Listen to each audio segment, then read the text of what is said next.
fans, too many fans, too many fans, too many fans. It's two fans in a pod. Hands to my God, we keep it tight with a squad. All the energy right, we keep it real on the blog. Touching on topics, love to catch up and chat about lots. More blessings to the power above. From all the football to life of the pitch, we're gonna dive into it, breaking it down. All the wins, all the misses. Yeah, we're here for the fans. You gotta love them to win them. It's two fans in a pod. It's two. Check it, two fans in a pod. It's two fans in a two fans in a two fans in a pod.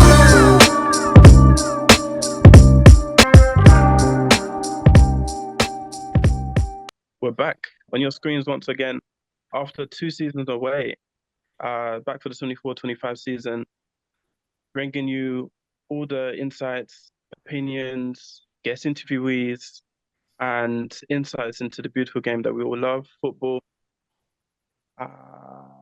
Introducing your co-hosts, Osazeme Asagi and Rex again. Rex. Great. So we keep it unbiased and neutral so that people of all the different team affiliations can join in the discussion. Even though I'm a Manchester United fan, Rex is an Arsenal fan himself.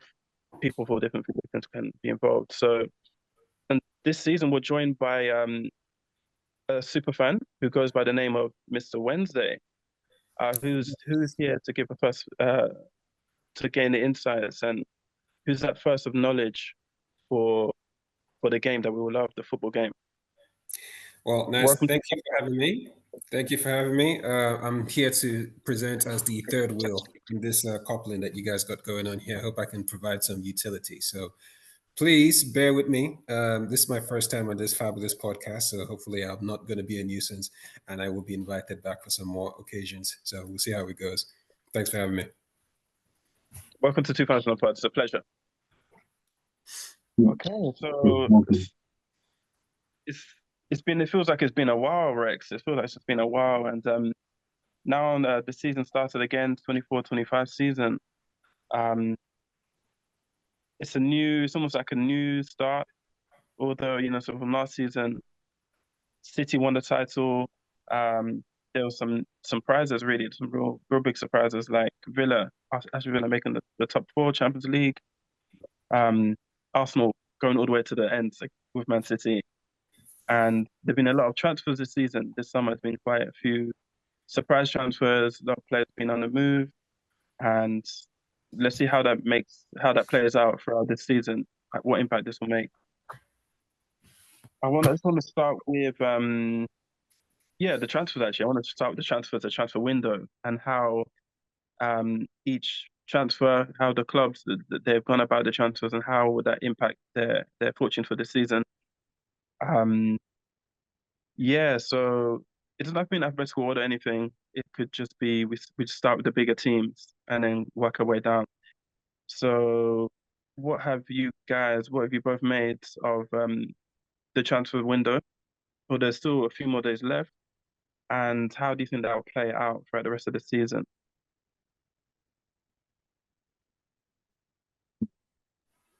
Well, it's been interesting. I think Makalisa probably is. It was a bit of a disappointment to let him go abroad to Bayern Munich. Personally, because I do think he's underrated talent, and I think he played in the Olympics as well. I'm not sure, but He did. You're right. Yeah, he did. yeah. So I think personally, I would have loved to have him at Arsenal, because I think he's that good, and I think unfortunately it's the case where because you play for a lower level team, you're not really focused on what you can do, by the casual fan at least. So yeah. That being said, it's been interesting. I've been very, very, very disappointed in my club in terms of our business, what we've done. I think some of the trades that we made in the past are coming back to haunt us, thanks to this, overrated club technical director, giving out contracts left, right, centre to average players. So, but that's all. I won't get into that. We'll get into that now. I'm looking forward to Mr. Wednesday. No, I concur with definitely Michael Elise. I think he's a talented young player. He's someone who I think if you gave him the opportunity to play for a bigger club in the UK, he would have thrived. He would have thrived definitely. Even if I heard he might have gone to Man City or somewhere like that, he would definitely would have thrived. So it's a shame that he's gone out there to another league. Uh, uh, I love the way he plays. It's just silky. It's just silky. I think he's a natural um, footballer, natural footballer. They say the way he plays is just completely elegant for the UK game. So uh, that's one that kind of surprised me as well. Even talking about transfers, the manager. So I didn't expect to see Company as manager at Bayern as well. So there's two surprises there. Um, but yeah, it's yeah, you're talking about the other teams now, going through the other teams. I mean, Arsenal seem to haven't bought too many players this year. Still the number nine, that's that position that's looking elusive for them. That it's like you guys need to definitely get number nine in. Being a United fan though, I'm kind of what's the word I'll use? I'm kind of intrigued, yeah, to see how the season goes. I mean, I'm quietly um I'm content. I'm content with the transfers. Like I think they've been quite they've been thought about. It's not like there's been over previous years you just thought let's just get a player and spend a lot of money on one player, but we don't know how he's actually going to fit into the team. Mm. I've been impressed by Ineos, the strategy, the way they've come in. They've really thought about which players should we get in and how will they fit around the team. Because it's quite a young team now, United. The transition to that young team, so they want players that can fit that ethos and they're hungry players, the ones that I guess know that United DNA of fight, resilience and perseverance that they play for the shirt. So I think the players have come in, this from what I've seen of them, they seem to have those ideals. And uh I mean, yeah, I'm intrigued to see how they all fit in. So far it's been so good for Mazraoui. He's had a good first two games. Even Zirkzee scored the winner in the first game. Uh, yeah, and De Ligt, he's a winner. He's a serial winner, you could say. He's won everywhere he's gone now, and hopefully he brings that mindset to United, to the team. They definitely need a winning mindset to bring back those ideals of old. That's a United mindset of just winning and just being knowing how to win games regardless of how you play. So I'm intrigued to see how he fits in, especially alongside Lisandro. And that'd be a good partnership. The guy that Lenny, he's still young, 18. Okay, he got injured. For me, he's a future, so I'm glad that they bought Delete because too much pressure is on Euro to perform. I think he he's a youngster. At the end of the day, he's 18. Like you can't expect an 18-year-old to kind of save the defense and things. So give him time. I'm actually in a way it's good that he got injured, so he's got time to develop now. And yeah, I think end up being a star, a definite star. He reminds me of a young Rio Ferdinand when Ferdinand used to play. Remember growing up watching Rio, and he seems to me like he has the same kind of um, gameplay to Rio, the way he plays. So yeah, he's definitely one to watch. Um, and then I think a defensive midfielders needed one more players that needed for the transfer window to make it. So I heard there's that guy from PSG, the Uruguayan defensive midfielder, he should be on his way over the next few days. Okay. I was hearing there's a loan deal with a loan to buy deal, so it's less pressure on him. So, and from what I've seen, he looks like the player that United needs in that defensive midfield to kind of control. Um, it's similar to I don't know when Ander Herrera he left. That was one of my favorite players for United. When he left, the way he plays in midfield, where he kind of combats and he the energy is that energy we're missing in that midfield. And I think it's Ugarte. I don't know how to pronounce his name. That South American style is what's needed in that midfield. And yeah, I think he end up turn out to be a good signing when he comes. So far, I think I've been quite content with United's transfer window. I think it's been quite good. Sort of, it's been Ineos, they're doing their thing, so let them do that, and that should help Ten Hag as well. So, yeah. And then with the other teams, I mean Liverpool, they haven't made too many signs this season as well. They've been quite quiet on that front. It's hard to know where they. I think defensive midfield is their weakness. Apart from that, I think they're quite solid. Honestly speaking, going through their team, they have a strength and depth as well. Defensive midfield could be an place where they could definitely strengthen. They haven't really got a solid defensive midfielder. Um, and obviously having a new manager now, so he has a new, his ideology. They have to get used to his playing style. But I think so far Liverpool have been good. I think they've just kind of followed on from Klopp in a different way, and they're still looking quite strong. And you've got a balanced squad now, experience and youth. They With Liverpool, maybe you could say their defense is a bit aged. Like they could get younger defenders, a few more younger defenders, but we'll see how the season plays for them. So far, they're looking quite strong. City again, they didn't really need strength, and they don't really need to strengthen their team. The only thing is, I feel like they may regret selling Alvarez. I feel like that might be. I think he was he was a good backup for Haaland, and he's also young as well. He was a player that he could also play, I think, CAM. So he's a player that they needed for. He has great, amazing movement. They needed for the team. It was a shame to see him go. Um, I don't know. See how that plays. I think that they may regret that though. I feel like if Haaland, because they're banking on Haaland to be fit the whole season. If he gets injured, they haven't really got a backup for him. So it's all kind of relying on that one striker to score the goals. Yes. So we'll see how that goes for how that plays out for them. Chelsea, yeah, Chelsea. It's an interesting one. I think Chelsea they just have a lot of players, and it's finding the best players for the best 11. It's finding the best 11, and there's a lot of young players now, so they seem to be building a young team, which is good. It's a team for the future. There are a lot of young English players there in the team, which is good. It's good both for the national team and the Premier League.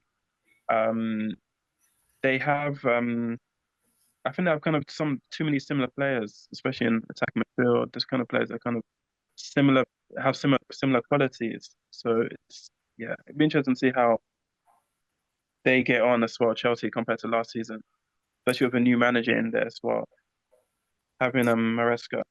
Yeah. I think the Chelsea situation is kind of dramatic. I think we've been quite a spectacle this summer. I'm not going to lie.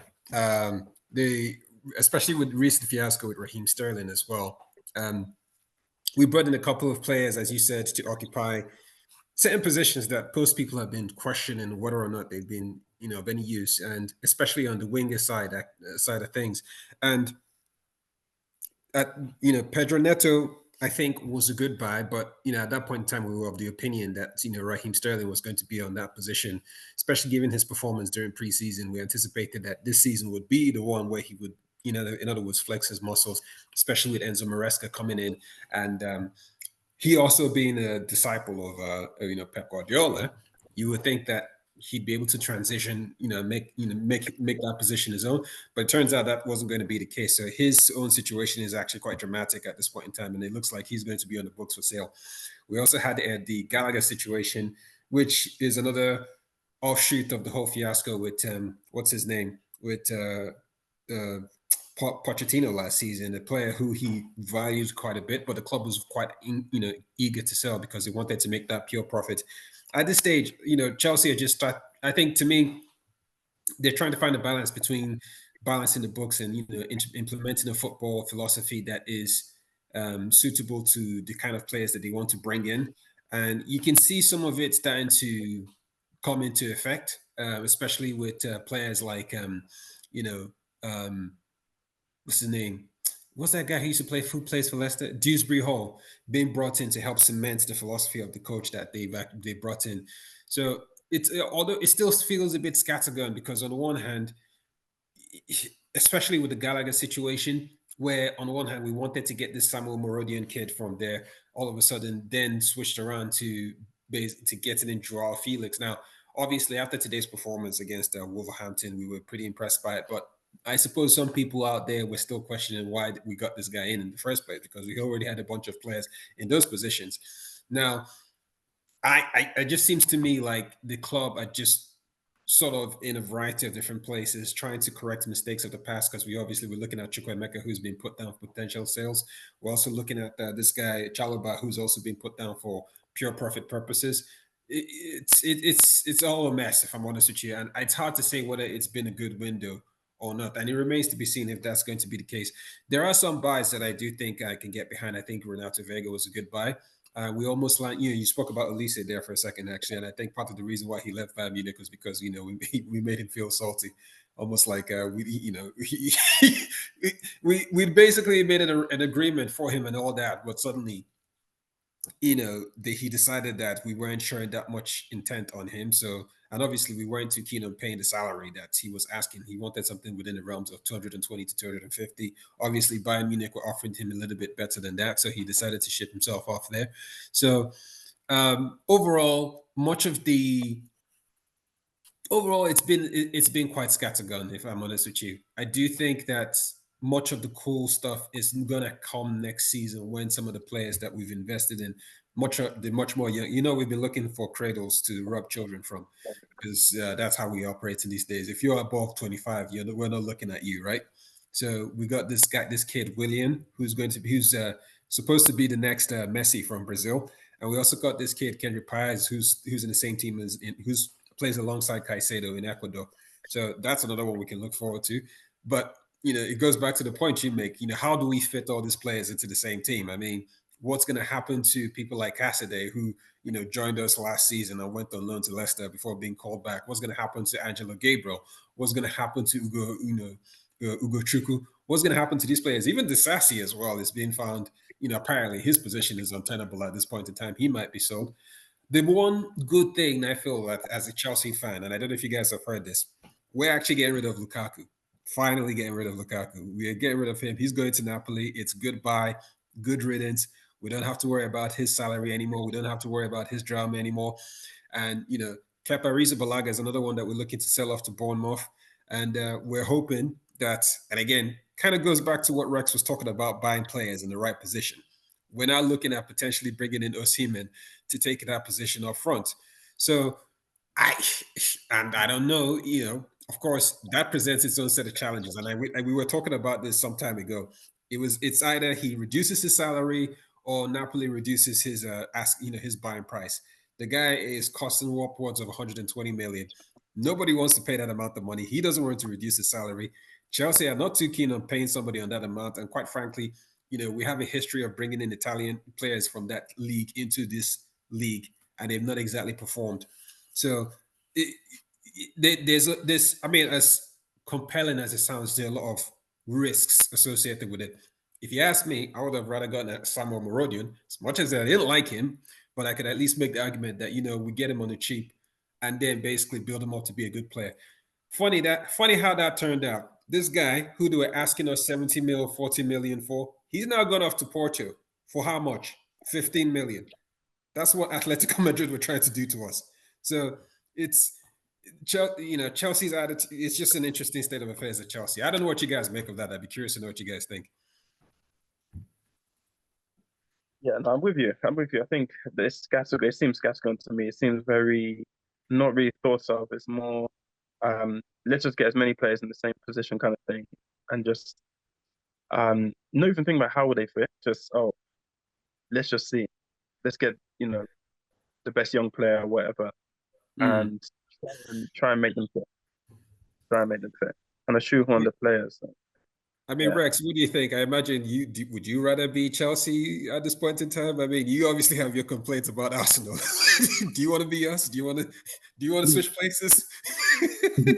In a sense, I will say that I would rather be in Chelsea's position where they're in a scenario where they've got too many players, but like if because the reason is because if they have injuries, there isn't much worry about. I mean, there is worry, but it isn't much in terms of he's going to play there. Because in this case with Chelsea, they've got so many players that can play in that position, whether it's right wing, whether it's left wing, whether it's midfield.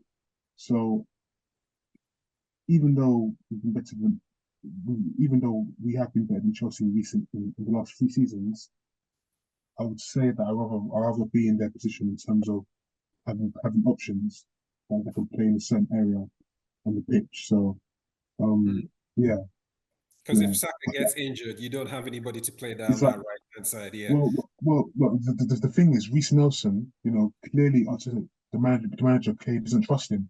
That's the thing. What's the point of having him there if you're not going to play him? What's the point? Why did you sign him in the first place?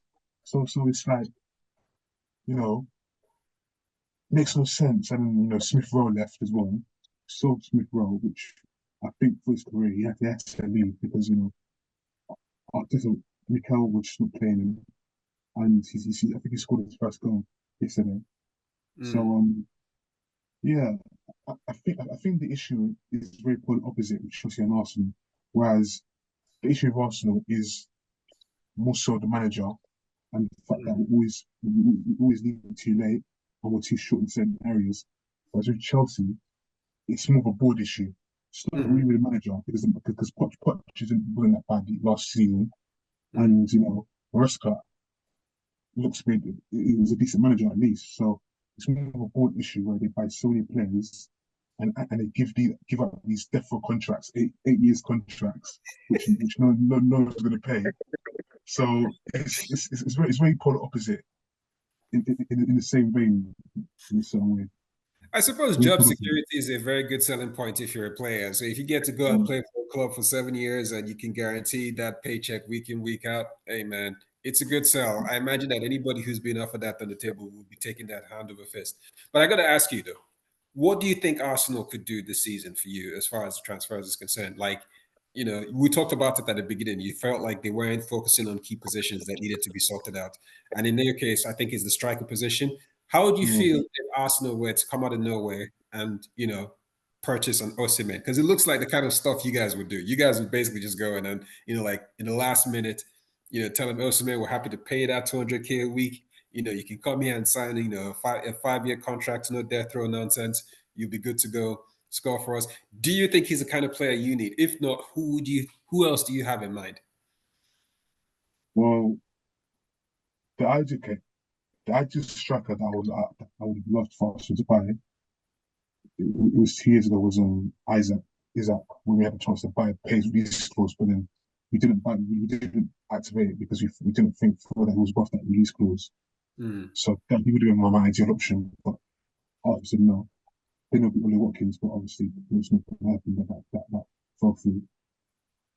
With Osimhen, I wouldn't mind signing. I wouldn't mind Arsenal signing him. The issue is I'm not sure Arsenal want to pay the 200 grand a week salary. But the thing is, but at the same time, I find it's a bit confusing because at the same time, Kai Havertz is on 225 a week. I think he's probably our second highest earner.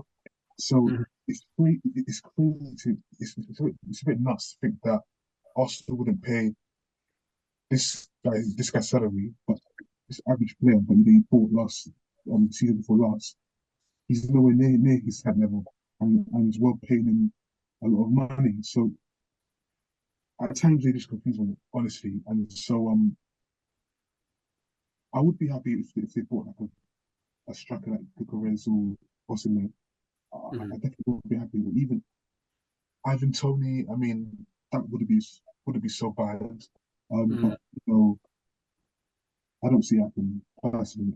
I don't see it happening.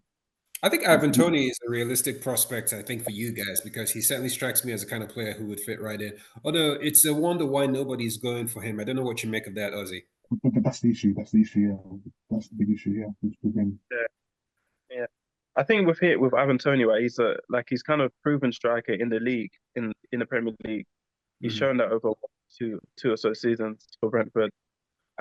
Even for Brentford to score so many goals with the players they have is a testament to him and his kind of character. He has that character that will thrive. He thrives when the fans are against him. I think he will thrive in a bigger team, like when there's kind of more pressure, he'll thrive with that, and I think he'll do really well. Though I think with this whole gambling thing he had going on early in last season, it may have put some clubs off about his reputation. Somehow, one thing could just throw a club off, and they may have that might have led to people kind of saying, "Do we really want this kind of player in our team? Do we really want a player who kind of dabbles in this kind of thing for our club?" Um, but I think he'll be good if he. I would even take him at United. I'll take him at United. 'Cause for me, he's more proven than the current strikers United have now, like Hoyland and Xerxes in the league. He's more proven for sure. I'll take that right now, and they can even learn off him because he's what 28 now, so he's quite experienced. Um, yeah, I would take him. I would take him. I think that gambling thing is just really you can't really say that that's a be all and end all for the player and just label him as a gambler. I think it's something that it's a reputation thing again, but I think for what he's done for Brentford of that a team of that quality, he deserves a move up, I think, and I'll take it. To be honest, I don't think his gambling. Obviously, there's a little bit of controversy associated with certain players that might actually put people off buying them. I mean, Balotelli was a fairly controversial individual, more so than this guy ever was, anyway. And even he managed to find himself some decent teams. I think the issue with Ivan Toney is his age, because at 28, 29, at that point as a striker, you tend to start declining. There's very few strikers who play very well past that age. You got people like Harry Kane and Lewandowski, doing it, but they're both in different leagues as opposed to the Premier League where things are a little bit more hectic and physical. So for a player of his profile, I think for the amount that they're looking to sell him for, it doesn't strike me as something that any team would want to go for. And I don't know that it fits the play style that some of these teams are going for. I don't know if Manchester United will be able to get anything out of them. And even if they were interested, you already have his carbon copy in Xerxes anyway. That's basically what a similar play style. And he's also much younger, and he doesn't command the similar wage fee that somebody like Ivan Toney might go for. But I think the real people who are going to lose out if nothing is done is Brighton, because he's on his last year of his contract, and if they don't do something soon, the guy's probably going to go for free next year. And for them, that's going to be it is going to be on the same level as Chelsea when we lost both Rudiger and Christensen on free. So Yeah, make of that what you will. yeah, yeah. It's an interesting one. It's an interesting one because even the club like Brentford, they brought in a striker to replace him, anticipating that he'll leave, like he'll actually going to go to a bigger club. But he got injured, and he's out I think to December or something like that. So they might have to play him. They might just have to play the guy because the player they're going to replace him is not even ready to play. So we'll see. I think that one might go to the end of the window. It might just have to be like he might go on loan somewhere towards the end of the window. It might be one of those ones where there'll be a team that comes in last minute and say, okay, we could do this player in our team. And I wouldn't be surprised, if Arsenal come in on a loan deal. You just see it now. You go to the Emirates and they all do the deadline day. Oh, and it'd be like, oh, even Tony signed for a loan deal. I can just see it now. I wouldn't be surprised. I can just watch his space on that one. I Yeah, think a loan deal doesn't seem likely to me, in my opinion, on account of the fact that it's just his last year. It's his last year in the club anyway, and I think Brighton, Brentford are going to want to maximize the profit that they make off of him, as opposed to and you won't get that much on a loan deal. You might as well just let him go for free. So I think it's more mm, likely that he'd be sold than put on loan. If he had like 2 years on his contract, if he decides to activate like a 2-year extension or something like that, they could potentially put him on a loan deal, but at this, with an obligation to buy or something like that. But I don't think it's going to happen that way. I think at this stage, it's looking more and more likely that he's just going to go on the free, unless of course Chelsea comes out of nowhere and decides, oh, we want to get this player. Typical. What a surprise! But yeah, I would be yeah, interested in what you guys think of Aston Villa, though. I think they've been doing good business this season and as yeah, well as last season, actually. yeah. No, I'm with you on Aston Villa. I think they've just followed on from last season. Last season they surprised everyone. I think no one expected them to get into the top four. I was thinking kind of top seven, and then they got even when they were fourth. I thought they'll drop off, and They stayed there, stayed to the end, and they deservedly got the Champions League. Ollie Watkins was one of the top goal scorers for the season. They had a really solid team that kind of had good chemistry, and they played together. They showed good unity, defense strong, midfield attack, and I think this season their recruitment's been amazing. They made some really good signings once again, um, and Yeah, that would make a difference definitely for the rest of the season. I think they need that because being in the Champions League as well, it's hard, to play, Wednesday, Saturday, Wednesday, Saturday, and keeping up with that. So they need to strengthen that. Um, they definitely reinforce the midfield with the Anana. I think Anana is a great signing because he has a Premier League experience. For one, he's a giant. Like he will control that midfield. He's a giant in there. He's a box-to-box midfielder, which is what they need. He plays with Tielemans for the national team. He has a good partnership with Tielemans as well. I think that's a really good signing. And okay, going forward, maybe they could say they could get a striker, someone that can, if Watkins is injured, someone that can kind of come in and support him. But yeah, apart from that, I think solid. Villa they look like they'll be on for another good season. Yeah. I think as far as striking is concerned, they're fine. They're fine in terms of their position. I think you mentioned Ollie Watkins. They do have John Duran or Jason Derulo, as I like to call him. We've been trying to get him since last January actually, and for some reason that hasn't worked out. He might still leave, but he does have it. He is a good backup to Ollie Watkins. He's got a great shot on him. They got him from and he's got the physicality required. He might still leave though because from what I understand, Unai Emery doesn't quite fancy him. Apparently his discipline is also a question, something that comes into question. I will say though, they did make, the fact that they managed to get Ian Matson as well was a stroke of good business. I think, we've been having issues with him well, not in a bad way per se. Chelsea had been trying to sell him to get that pure perfect as well. And the fact that they managed to swoop in at a point where Dortmund refused to make any claim to him was just, I think it was a very good buy that they made on it, and he's definitely going to help them with his Champions League experience as well. I think many teams could do with a guy like that. Really, he did quite well when he was back at Burnley playing under Vincent Company, and to see him then make that transition, I would have thought he'd stay at Dortmund because he did good work while out there. But to see him, in Aston Villa in Champions League positions, I think it's not a bad move for his career, generally speaking. Mm. Yeah, yeah, most definitely. Yeah. So okay, what other teams now? So what about Liverpool? Let's bring on to Liverpool and how they how do you follow a manager who not only to be manager for such a long time, the impact he made at Liverpool, he had on the team. What are your thoughts on that, Rex, on Liverpool and how they do this season and the I transfer? think yeah, I think it's going to take time. You can't expect things to go, smoothly perfect. Yeah, you can't expect that at all. I think it's going to take time for them to kind of get used to his philosophy of playing, of his tactics. Um, but I don't think it will be that much of a drop off.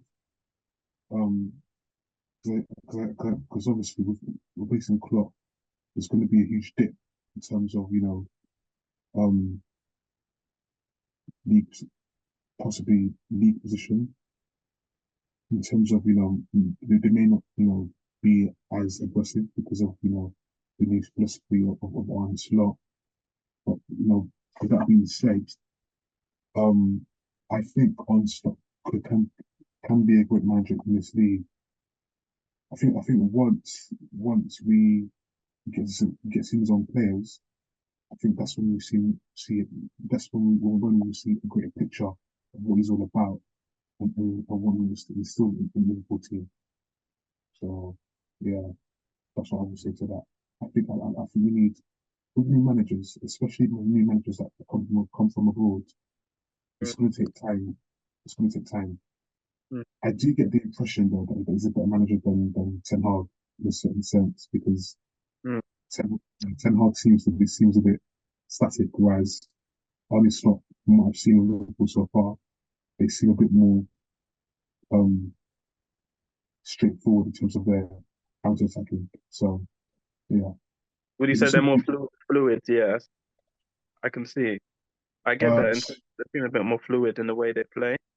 yeah, Uh, certainly on the counter, good yeah, transition they are. So yeah, yeah. yeah, I mean, Slot's a good manager. I mean, he got final at to the Europa League, wasn't it? Europa League final, and they lost what to Mourinho. Uh, and then United took Malacia. He was a great, he was playing well until he got injured um, last couple of seasons. It's like playing style, and he got final playing well. So if he can definitely if he can get final playing like that, then I'm sure he can get Liverpool doing the same similar kind of thing. I think, as you said, it'll take time. These managers that put too much pressure, he'll as long as they support the manager, it allows him to get his own players in. I think Liverpool there won't be too much of a drop off. I think it'll kind of be they'll kind of continue, but in a different way to the way Klopp was. It's kind of in a different way. They'll still control games. Um, yeah, I mean they haven't sold many players. They've still got there's pretty much the same players as last season. So there shouldn't be too much difference, I think, for Liverpool. It's more consistency, I think, Liverpool. It's kind of like they'll have that consistency. Um, I'm loving Jota, so I'm loving Jota up front. I'm loving Jota. I think he's a really underrated player. Diogo Jota. I think he's really good. Uh, they just need a defensive midfielder, Liverpool. I think that's one thing they're kind of lacking, like a holding midfielder that just controls that part of the midfield that other teams do have. Arsenal, City have that. Um, yeah, and that may make a difference. But yeah, I think Slot. I think he's coming and he made already an impact. He's already made an impact, and I think Liverpool have a good season. Yeah, I think they'll have a decent season. What about then move on to Tottenham. What about Tottenham, your North London neighbours? What have you made of their transfer window? And they're also their. Do you think how much of an impact do you think the signers will make? Let's say Solanke was at 40 million. How much of an impact do you think he will have, and the other signers have made? I think with Spurs, this will be his second year on probably. So I think now this is when there will be much more scrutiny as there was last season. 'Cause obviously, from a different league. I think he managed Celtic before when he came, so there wasn't really much scrutiny because it's his first season in charge. Following who did replace again? Already. Um, yeah. So there, there's, I think with Spurs this season, um, I think we're going to see how they improve from last season. Mm. So yeah, it will be interesting. Definitely will be interesting. That's it. We're replacing uh So Conte was it not Conte? Conte, Conte, yeah, yeah. yeah, replacing Conte. And so yeah, so Solanke, I think it was a good signing. I mm, would take Arsenal personally. yeah, I would take him. yeah. Um, yeah, I think there's something that he does offer: creativity, goals. You know, Pace as well. Pace. He has a yeah, pressure. He always pressures defenders. He's a yeah, nuisance. He's a nuisance in that sense for defenders. yeah. And I Um, think, and he's a good age. He's a good age as well. and I think as long, I mean, I don't know if he's injured now, but apparently he's injured, which Mm. is unfortunate, in a certain sense. But I do think that if he stays healthy, he could be a good help to him and Son because yeah, to Son because I think Son's getting older now. I think he's in his early 30s. I don't know. Do you know how old he? I think he's I'm not 34, sure. I think 32. yeah, it should be like 32, 31 to 32 or Yeah, so. Something. and he's been playing on the wing a lot, and that could be an issue because he's getting old and I think around that age, so he's losing a pace. And so that being the case, I do feel that him and Solanke can interchange a lot during the games, potentially, maybe, Yeah. because you can't have see him out there trying to do stuff that he was doing when he was at Bayern Leverkusen Mm. and in his early years at Spurs as well. You can't have that. Yeah, you have to kind of adapt and try to adjust to a new playing style that Mm. probably wants to implement. And also Madison, hopefully, I think that's the big worry, because he's been a bit injury prone as well. So if you rate Madison, I wanted him at Arsenal, but it didn't happen. And yeah, hopefully he can stay injury free. Um, Mm. yeah, hopefully he can stay injury free and be the talented vet that he is. That we saw at Leicester. So yeah, yeah, Okay, good. Yeah, I think it's in terms of Tottenham, is the formation. Is that what formation will they play to get the best out of Son and Solanke? Is it they do 4-4-2 outright, yeah, or is it Son just behind Solanke? What's the best formation? It's about find the best formation for the team to fit the players that have Tottenham. But they have a good squad. I think. Yeah, I think that again. I think they will follow from last season. I think there should be another consistency. I think Postecoglou's got them playing really well and as a unit. Yeah. yeah. Um, Yeah, I'm loving the left back as well, Udogie. Udogie, I think he's really good, really underrated. Had a great yeah, last season. he was probably he's arguably the brightest spot for Spurs last season. Which I hate it personally. But, he's a good left back, and it's so hate Yeah. him. Yeah. All right, let's move on to. I think we talked about City. Have we talked about City? I don't think we talked about City. Let's talk about City. Yeah, let's talk about City. Why not? For me, they didn't really. To me, it doesn't seem like they needed many reinforcements this season, but they have. As always, they always get that one or two players that makes a difference. But for me, their best signing has been their former player, Ilkay Gundogan, who's come back to where he started, basically where he started in the Premier League. And for me, he made all the difference. The time when they won the season, the Champions League, I think he's a key player, and he's someone that it will make all the difference again. He's experienced. I wanted him at United at one point as well. I thought the way he plays, it's almost like Paul Scholes, where he comes in, he drifts around the pitch, and he just pass, and then somehow he just scores goals, and like you don't notice, you just can't get a ball with him. He's one of those players where it's, it's just he's graceful. He just goes around the pitch. He's so graceful. So I think that's an amazing signing for them. I think it was a He free strikes, transfer. So yeah, he strikes me more of a Lampard player type, in my opinion. Gundogan, because he Lampard, runs, do you think? yeah, because he can drive. Because Paul Scholes, he's more of like a long range passer. He can deliver passes. Yeah, He can get the ball on a turn. So Gundogan, because it just that's wait what I here. saw. Yeah, that's what I saw at Dortmund. So he strikes me Mm, more of a Lampard type. So Lampard.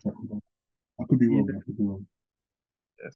Yeah, 'cause sometimes he picks the ball up deep and then he'll just pass. He just starts pass. He'll just pass and then somehow he's not even a fast player, but he just find his way into the box and then he just scores. He just scores.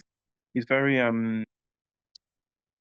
uh it's he wouldn't he's better than you think he will be. Like it doesn't seem like he'll have those attributes that he'll be able to, assist and score like he does, but he does, and he's very good at his game.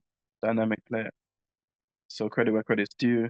I think City they were, as I was saying before, I think they're gonna regret Alvarez selling him.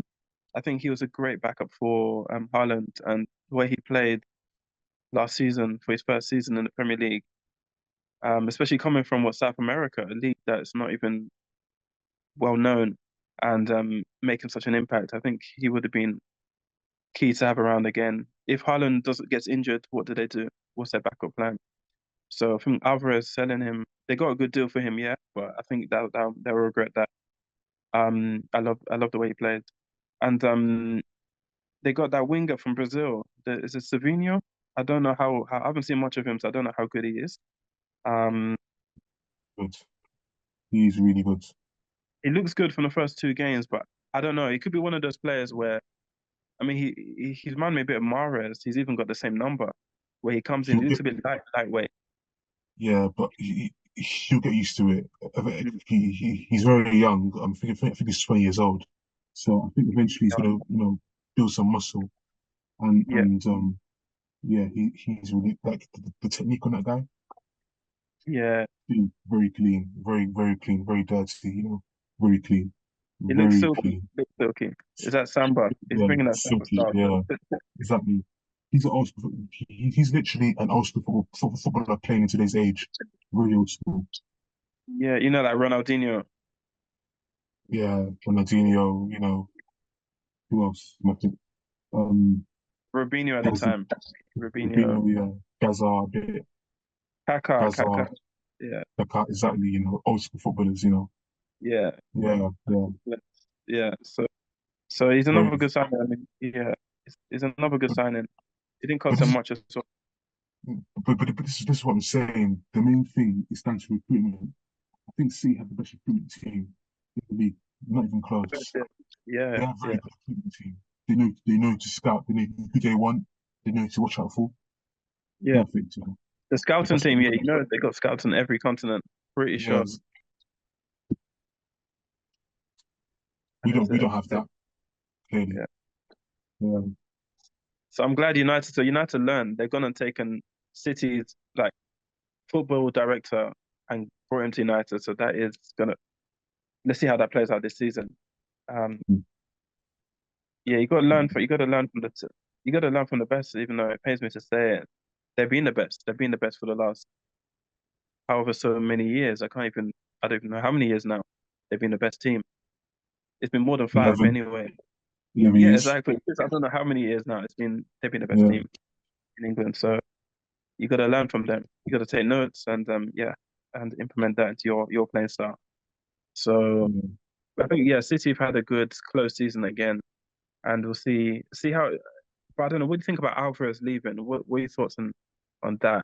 Relying on Haaland kind of thing. What if Haaland gets injured? Oh, Well, you go first. You go first, Rex. Yeah, let's see. Let's hear opinions on it. I think it's certainly a risk. Um, I do believe in the greatness of Guardiola. I respect it to kind of have the opinion that he'll work it out. But it is a risk, and I think Alvarez, certainly is a loss. But I think City will get by. I do think they'll get by. Um, yeah, that's just my opinion on that. Hmm. So my thinking, if I look at it from the player's perspective, right, he needed minutes because, staying at Manchester City, playing behind Haaland, odds are where he wasn't going to get the kind of exposure that he needed in order to cement his, footballing legacy, so to speak. If you're, it's hard to play that role, and I think for any striker, it's always going to be the case because Haaland is an absolute machine. He's the Terminator. There's just no way you can expect that he's going to be uprooted in any way, shape, or form. So I think it was a prudent decision on his part, and I think going to Atletico Madrid was probably the best decision for him. So from a football player's perspective, I think it was the best decision. From Man City's perspective, I don't think it makes a difference. I know people think that it's a big loss. I don't think if Haaland gets injured, they'd be perfectly okay with playing in midfielder in the false nine position in that capacity. I mean, like you mentioned, they got Ilkay Gundogan back. I think, if I'm honest, I think Haaland is a kind of a hindrance to the way that they want to play. So him leaving the team would actually be a blessing. So I don't think it's an issue at all for them. I think Man City will be perfectly fine. All they need to do is put Ilkay Gundogan or what's the name, Bernardo Silva in that position, and they'd be just fine. It'll be like nothing happened. Yeah, yeah, I hear that. I mean, that's the way they play. Like the way they play is that they control the game, stifle the opponent, and yeah, I agree in the sense that yeah, Haaland will just it can be hindrance because they know he's a target man that they look towards him, and if he's not there, then you Guardiola style gameplay is just going to come out even more. And yeah, it's it's that too. It's just the goals aspect. I'm just more looking at the goals that yeah, they're just if he's not there, then who will score the goals, kind of thing. just looking at that. But I have other players. I mean, Bernardo Silva, but in terms of his ratio, like tally of goals, I don't know if it's on that kind of thing, that level. So yeah, well, time will tell. We'll see how they play out. I think City would, if any team can do it, it's City. As Rex was saying, that any team can do it. They have the players that can counter for that. Yeah. Just to add to that, really, would the way I see it, the most important thing about City is the system. I think actually no, let me rephrase that. The most important thing about City is Pep Guardiola. I think no, it doesn't matter who you bring in. I think you can bring in a 5-year-old and put in that position, and Pep Guardiola will find a way to use him very well. It's all about the system, and I think that it doesn't matter who they put in any position, it just works. That's the way it is. They don't need a high profile. I mean, we were talking about Savinho a second ago. He's not exactly a high profile player, and partly the reason we might call him a high profile football player is simply because he's playing Pep Guardiola's football. That's it. Yeah, yeah, and that's a genius. That's a genius of Pep. Um, yeah, so they look like they'll have another strong season. City, I think they'll be there or thereabouts. Yeah, so we seem to have covered most of the top teams, well, at least the traditional top seven. What about other teams that may have a look in, let's say, like a European run or something? Newcastle, Newcastle, not Villa, West Ham. What are your Sorry, thoughts Izzy.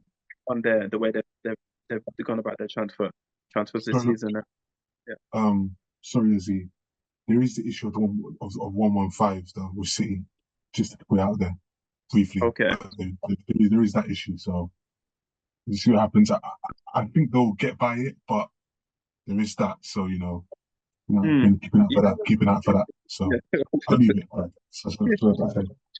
So I've got Yeah. to say. So okay. Yeah, we'll see. Going Yeah. on, a topic for another day. Talking about financial fair play and all that. That's for another day. But yes, I want to talk about the other teams like Newcastle, like West Ham, the teams that kind of um people have had a lot of talk about saying these teams might you make a push for top six, and they've gone about their transfer window quite well. What are your thoughts on Newcastle, West Ham, those kind of teams? How they've gone about their transfer window and their how they've done so far? How have they done? How's it impacted their team? I think West Ham have done well to somehow retain Pochettino. Mm, I'm surprised they didn't leave and go to City or any of the top clubs. I'm very impressed at how they managed to keep him. yeah, Maybe, I thought he was going to leave. yeah, Yeah, yeah, maybe it's something to do with gambling, history allegedly, but yeah, that's one story. But I'm very surprised that they managed to keep him, which is good for them, of course.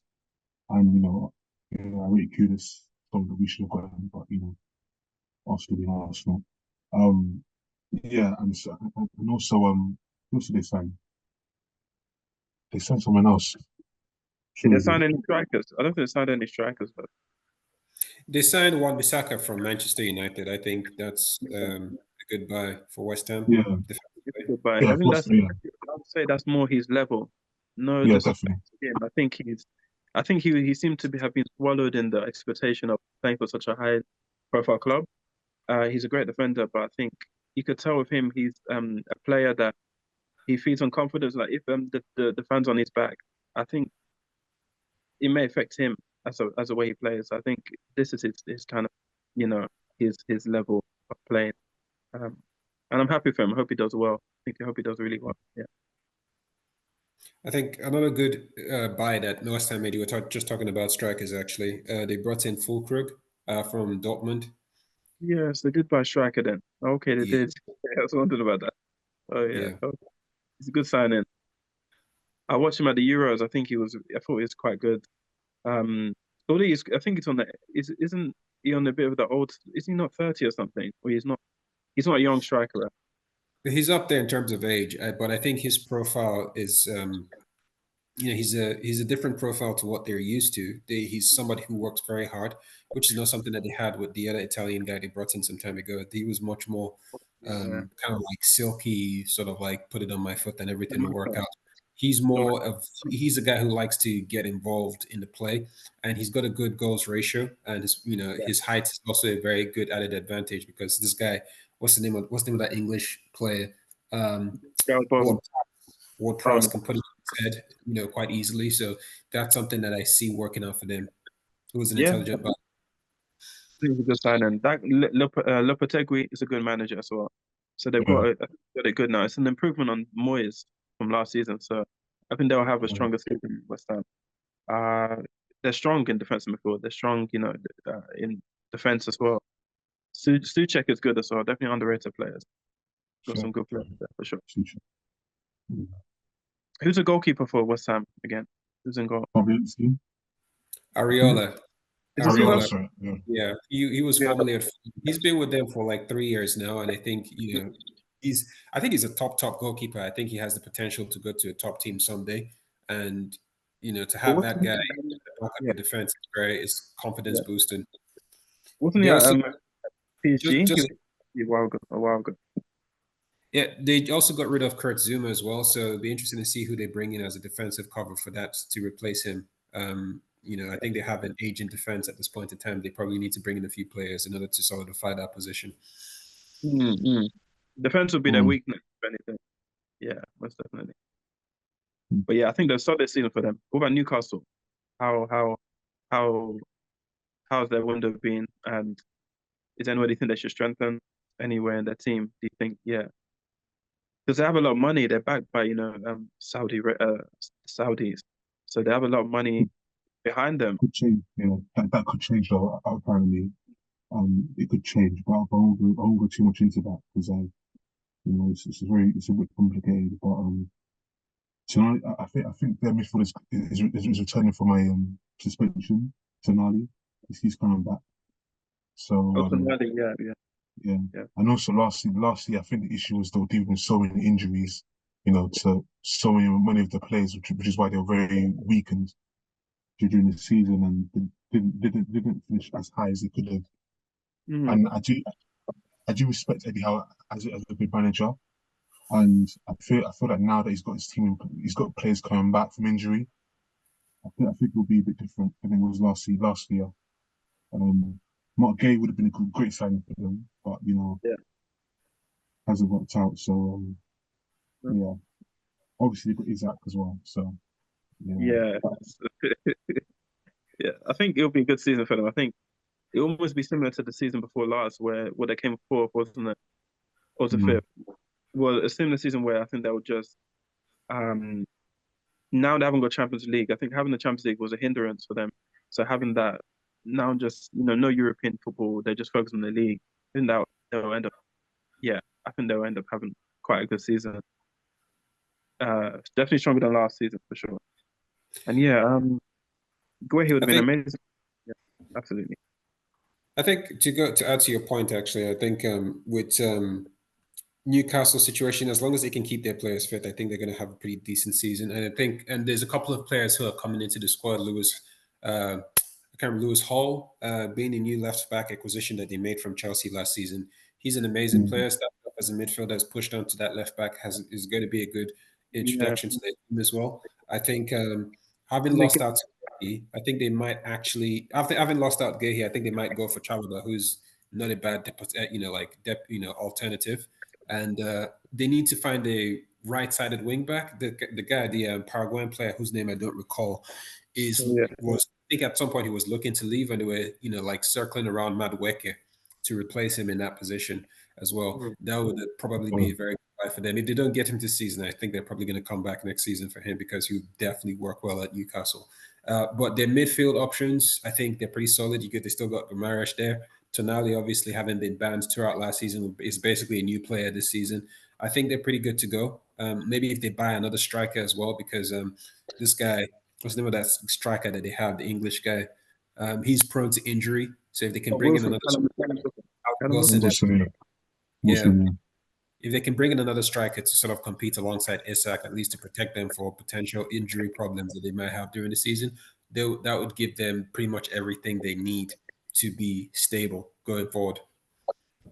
Yeah, they also have Livramento, the right back from Chelsea, wasn't he? He came from Southampton and he was a young boy at Chelsea, wasn't it? He's Yeah, he another good, was.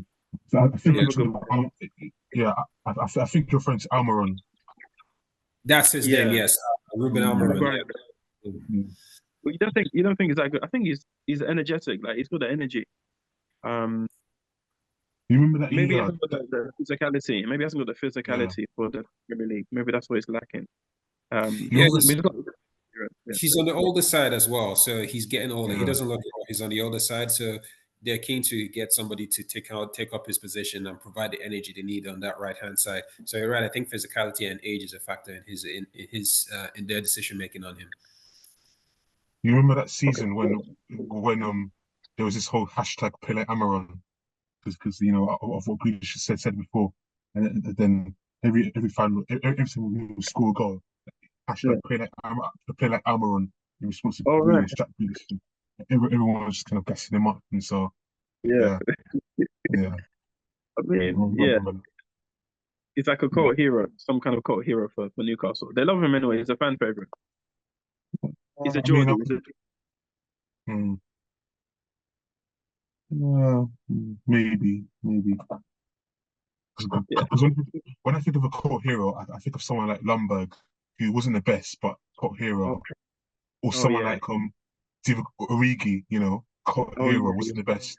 Yeah, so yeah, We mean like a Solskjaer, like Ole Gunnar Solskjaer kind of yeah, thing. exactly, yeah. So yeah, All right. So, but I've got a soft spot for Newcastle. For me, I was born in Newcastle. I do have a soft spot for them. I always look out for them, see how they do. So I hope they have a good season. Yeah. Yeah. Pick up the Geordies. Pick up the Geordies for sure. So, but yeah, it's hope they have a really good season as well. Yeah. So, talking about the rest of the league, I mean, that's kind of like the top. So I think Crystal Palace is one team that I looked at as well recently. You know, the recruitment they have what Doggy Friedman as the guy who is kind of like the director of football and wants to do all this recruitment. And yeah, they've quite made some good buys I think over the last couple of seasons, and they've been able to keep their main players apart from what at least they go in. The rest have all stayed, which is a major plus for them. So I expect them to have a really good season. Crystal Palace. yeah. I think the one thing about Crystal Palace that stands out to me is their coach. I think the new guy they brought in ever since Roy Hodgson left. I don't know if anybody can remind me of his name. That would be great. But I think he's coming and provided them with a style of play that truly utilizes the players that they have.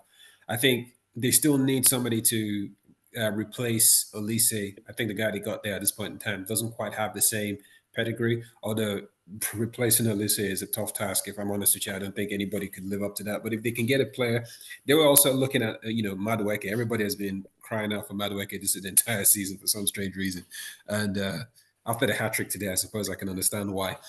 If they can find somebody who can step into that position and restore restore the gaping hole that Olise has left, I think they could be very good contenders. Probably like a above mid-table finish this season. I reckon they can pull it off. That's Because not, last year they were that's near the not, bottom. Yeah, they were kind of like in a relegation battle last year. yeah. So Glasner, yeah, by the way, Glasner. What's his name? Glasner. that's not yet. Yeah, Austrian guy. yeah, Yeah. yeah. Good German managers are good. Definitely good manager. Um, Mm. the best thing I think was Guehi actually. Keeping Guehi was their best signing. Well, their best thing this season. I think He's they needed arguably, that back. yeah, Yeah, he's arguably their biggest asset, followed by Eze, probably at this point. I'm assuming. I could both be of them. wrong. I think both really, hand in Yeah, hand, yeah. hand in hand, Mm. hand attack and defense really, hand in hand. Mm. They missed the guy. They sold the guy to Fulham, though Anderson, who was a good partner for Guehi. I think that might be a big thing for them as well. That's crazy. Yeah, for good money as well. 30 million, I heard. So it's good money. It's not cheap. I think if things work out with Chalobah as well, I think they got a pretty solid defense. Gerhi, both former Chelsea academy players. If you put them two together, God, I can't imagine what's going to happen. That'd be a pretty solid defense. And I think, you got Adam Wharton, who they brought in last season in the midfield, and then you got Eze in the middle in that time position. Uh, Overall, they have what it takes to be in the top, competing up the league this season. And I think the manager has a lot to do with that. I think he's truly transformed the way that they play. Mateta, who for a long time wasn't really finding that much joy up front, suddenly last season started scoring goals. At one point, I was actually crying out, let's just go get him instead of Osimhen. I think I'd be bring Mateta on, man. But yeah, I think they're a team to watch this season. You better watch out, that's for sure. Yeah. Yeah. But yeah, it's also happy shout out to Dean Henderson as well on goal. I think happy that he's doing well now. He could have been at number one at United, but I think this is good for him to now excel. So yeah, been looking forward to seeing how they get on as well. I think they'll do well. They'll do well this season. Other team Brighton. We haven't touched on Brighton. We were talking about the recruitment policy and how we think that them, apart from Man City, they've got the best transfer policy and recruitment team. How do you think they'll do? And their signings, and they've got this new manager, a German guy in as well. This new manager who seems to have already made a big impact. So Yeah, I think he's the youngest manager in the league. I think he's only like 31. So I think he's the youngest manager in the league. He's only 4 years older than me. So, that's what I'm saying. Like he's only 3 years yeah, older than me, so it's like it's crazy. It's crazy. So yeah, nuts, nuts. So and the youngest manager in the league with the oldest player in the league, James Milner as well. He's been playing since the early 2000s. oh my God, So Milner's dead. yeah, Milner's there as well. So it's interesting how that work. Oh yeah, the dynamic. Like how Yeah, can the I don't dynamic. know the Brighton manager's name? I don't know his name, but how can Milner be thinking? How can this manager be instructing me when I've been playing the Premier League for 20 years and so forth? But yeah, it'd be interesting to see I how it think plays. he does strike me. He's always struck me as a professional, James Milner. So I don't I don't think it will matter much to him Not because really. He just gets on with the job, doesn't he? he's Yeah. very boring. Yeah. As he said it on Twitter. Yeah. We had a bit of a Twitter run, and he's Yeah. very professional. But I don't think it'll be much of an issue for him. Not really. But yeah, Because I I remember him think playing yeah, number nine. He played number nine for Man City at one point. When one of the seasons he was playing number nine striker. And he didn't really think much of it, he just played. Like he play yeah, anyway. That player does play any position and just get on with the job. yeah. So yeah, yeah. Very I professional. have seen So just to jump in, actually, I have seen some very interesting developments with regards to Brighton. I don't know if you remember this young starlet, Evan Ferguson. He potentially could leave them this summer after they brought in this fellow named Rotter. Can't remember his first name. They brought in Rotter from Leeds, and it's meant that he's probably going to find himself on the bench quite often this season. So I think he might be looking to move elsewhere. So it'll be an interesting development as far as their striking options are concerned. I mean, they still Mm. got Welbeck and they got Joao Pedro, who's a very phenomenal striker as well. Yeah. So they were probably not going to miss him that much as far as options go. And so far this season, it looks like this new German manager, what's his name? It's interesting. Fabian Herzler, his name is. He's, I think he's already hit the ball, he's hit the road quite firmly, and it looks like he's got his players worked out. He's got an idea of how he wants to play. And Evan Ferguson might not actually be the sort of player. I'd be curious to see where he goes. I wonder what you guys think. I mean, mm, Ferguson, he's quite young. Is Yeah. he only like 22 or something? He's, he's very injury prone. That's the issue. He's very injury prone somehow. Mm. perfect for Chelsea. Injury prone and under 25 years old. I would Yeah, not be surprised if we go for him. And we've been doing a lot of business with Brighton, so I wouldn't be surprised if we go for him if Osimhen doesn't work out. He may go yeah, abroad. He might go to like I don't know, another league like Italy or just like another league. He might just go abroad. One of those players that just goes abroad. And but yeah, I don't know. I mean, I don't know how good he is. I've only seen him in two games. There was one game where he scored, was it a hat trick or something, or two against Tottenham, I think it was, in the cup. yeah, And I don't know. I don't think he's performed enough in enough games, well enough games to really make a judgment on him. I don't know how good he is. Potentially he could be, but yeah. But I think Brighton, I think they'll have a solid season because of the recruitment again, and the manager seems to be someone who is dynamic and will change things. I don't know if it's still got that Japanese guy. Is a Japanese guy, the winger, that Mitoma, yeah, Japanese guy. Mitoma, yeah, he's Is still he there, good? still He's there. good. Is he good? Mitoma. He's amazing. He's amazing. For me, The thing he's is, as well. He's dynamic. The way he's a bit he's frustrated. But he's a bit frustrating because he can create, but his finishing can be very yeah, inconsistent, very awful. yeah, yeah. It's a bit like maximum back in it for Oh, Sam Newcastle, Riceman. Oh, where yeah. yeah, so it's like he got the flair, got the creativity, but Mm. that end product, it's not always there. But he's very good. I'll Like take he him. doesn't know when I'll to take him. pass sometimes. Like he doesn't know when to release the ball. Sometimes take a touch too many. Thank you. The Yeah, time the chances are gone. 'Cause I love watching Newcastle, Sam Maximan and Newcastle. I love the way he plays, his gameplay. As someone that doesn't, if you don't support Newcastle, you appreciate the way he plays. And just as a football purist, like yeah, but, Pedro. Yeah, I think Pedro could be their best attacker potentially. Yeah. I think a huge loss for Brighton has to be Pascal Gross, who's actually moved on. I think he's going to Dortmund as well. Yeah. Yeah, he's left. He was their player of the season last year, and I think he did quite well. There's also this kid, the Scottish player whose name I don't remember actually. Gilmore. Gilmore, yeah, he's looked into by Napoli. I don't know what the latest is on that. But last I checked, they were looking to bring him on as a midfielder for them, so he might be leaving too. But they still got some other quality midfielders to take his place, like Enciso and the rest of them. Okay, yeah, see, so yeah, it's good. Mm. I mean, they've got a variety. For me, they've got a variety of players. They've got a good balance of players there. Um, it's Adingra, that guy that for Ivory Coast. He was watching him at the African Cup of Nations. The guy was amazing. Mm, Adingra, he's also there. He's someone that is makes a good impact. He's quick, nimble. You know, you can't get the ball with him. So mm. they've got some players. They do have some good players. They've got a good selection of players. For me, it's the Yeah, defense really that thing. They're a bit aged defense, but apart, apart from that, they're solid. Yeah. I think Brighton generally they have a decent model that allows them to source players from obscure locations and bring them in and find them playing quite well. I think also on the management end as well, they were the ones who discovered De Zerbi and brought him into the Premier League, and he did pretty well. Potter was also another big good person. The way they run their ship is pretty tight, and I think they got what it takes to bring in players to take on those positions. So I wouldn't be surprised if they make a couple of discoveries, over the next couple of transfer windows to bring in players that can play those positions quite well.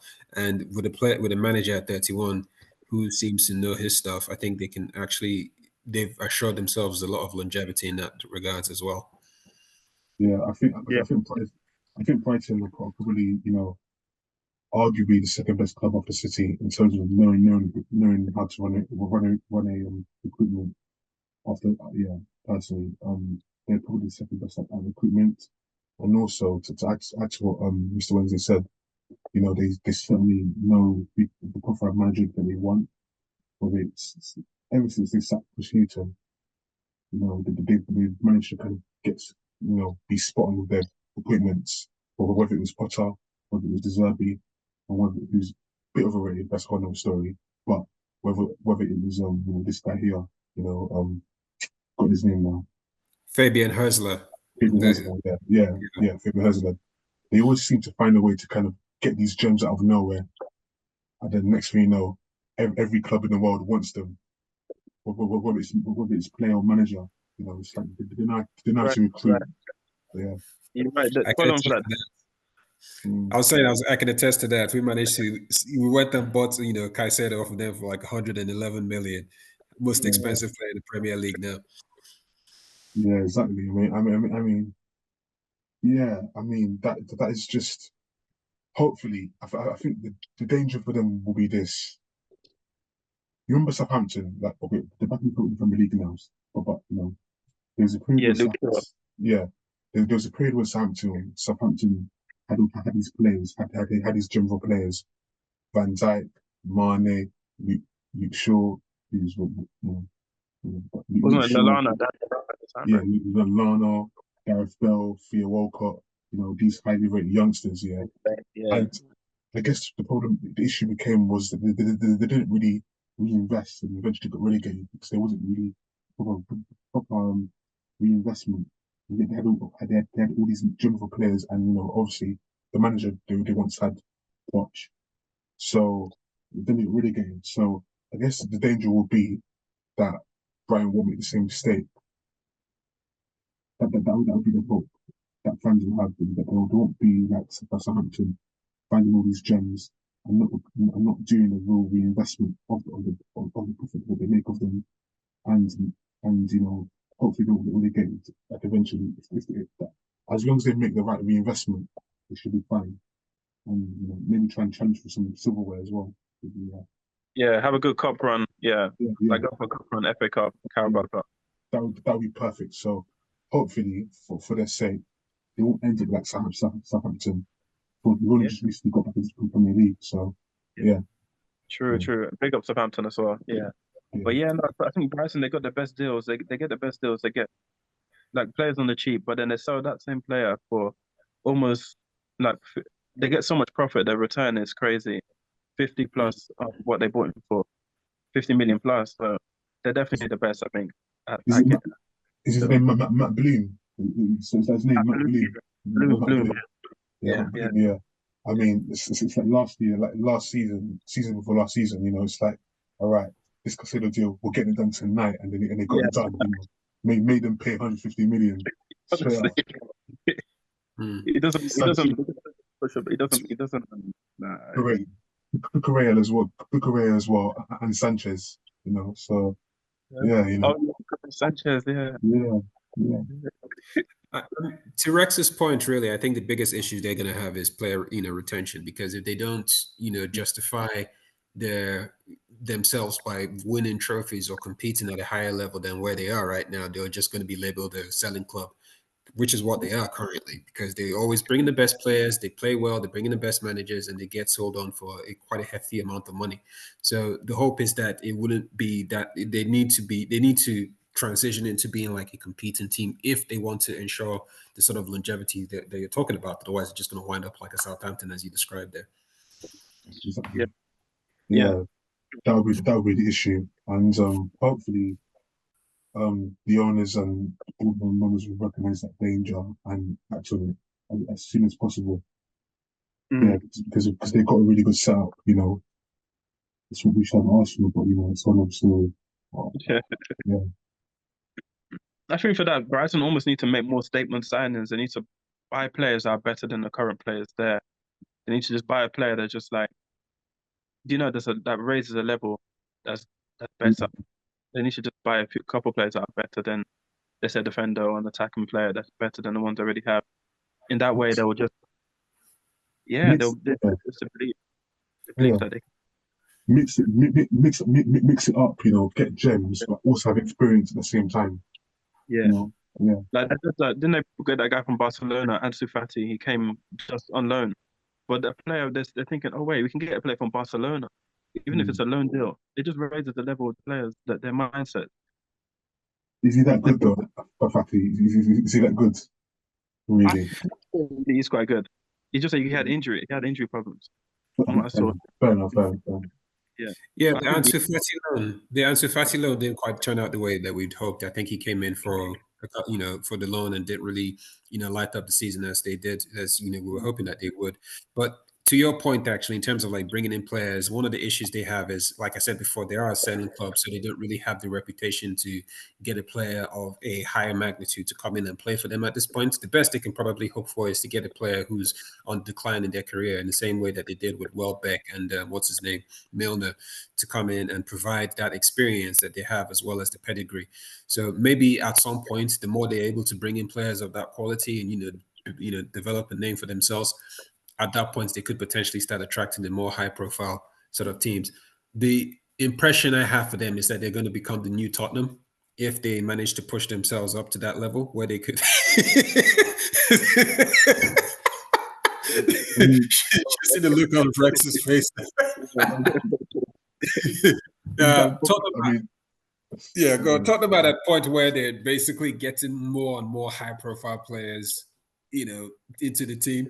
So I'd imagine that they're going to get to that point, but probably do much better than Tottenham. In my view, I think they're probably going to be better than Tottenham in the long run. Not winning any trophies though. I mean, they were getting high profile players before, like Van der Vaart, Pavlyuchenko. Who else were they getting?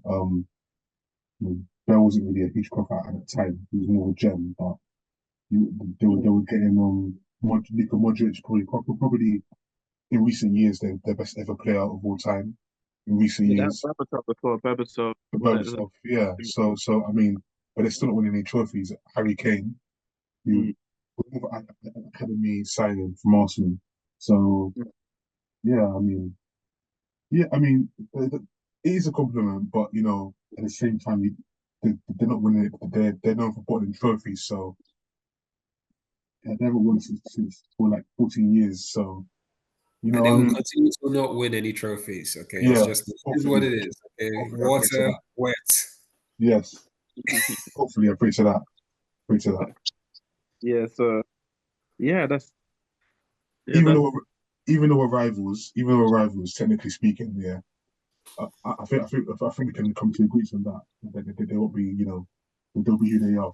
Spurs. We'll So shake hands on that. We'll shake yeah, hands yeah, on that. Don't yeah. worry. Touch this, yeah, yeah. Long It'll be may it Spurs. continue. Exactly. Long may it continue. Spurs, yeah. yeah. Being Spurs, London yeah. will never be white. London Yeah. will never be. No, that's a guarantee. Guarantee. Guarantee. Who fights that out? So, Oh wow. Yeah. Oh wow. That's yeah. And I promise you guys, we do keep it neutral now and then. But yeah, it's But yeah, I think that's a good way to. It's a good tangent to follow on to now.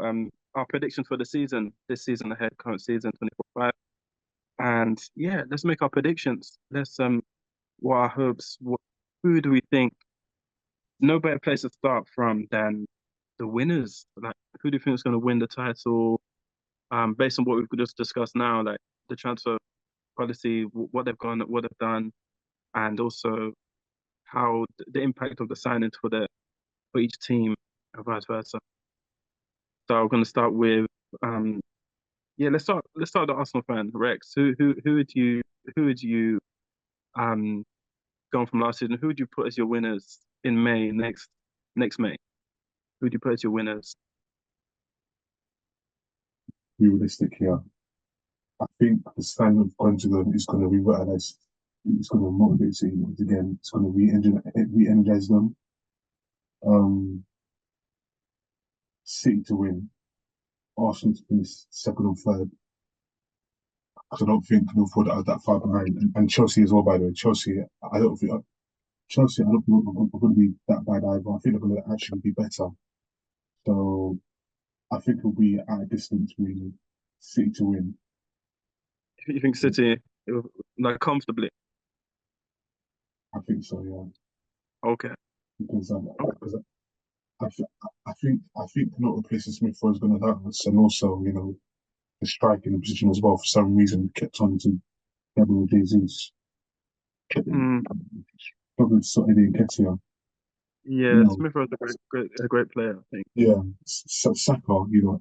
Has no backup. Has no comp. There's no backup for him. So yeah, I think once again, it will be City, Arsenal, Mm, Liverpool, potentially Villa. I'm not so sure. That's okay. So okay. that's my top four, but yeah, Cool. What yeah. about the rest of the league? What about the rest of the league? Go from five onwards. Spurs, Yeah. United. Okay. No, actually, I made a mistake there. I think Chelsea finished fifth. Chelsea, Spurs, Chelsea, United, Spurs. Sorry, Hmm. did I mention Villa? You said Villa fourth, I think. Yeah, Villa Yeah. fourth. Yeah. The thing is, I think once the winter finishes and we see the teams after the winter has shut down, then I'll probably be more informed on my pick. the top two will stay the same regardless. But as far as from four downwards, it may change. But for now, I'll say Villa fourth, Chelsea fifth, United sixth, Spurs seventh, Mm. West Ham eighth. Who could be nine? Who's going to be nine? Do you know what? Fulham 9, Palace 10. Oh, actually, no. Brighton 8, Fulham 9, Palace 10. Um, Forward 11, Forest 12, Wolves 13, Wolves 13.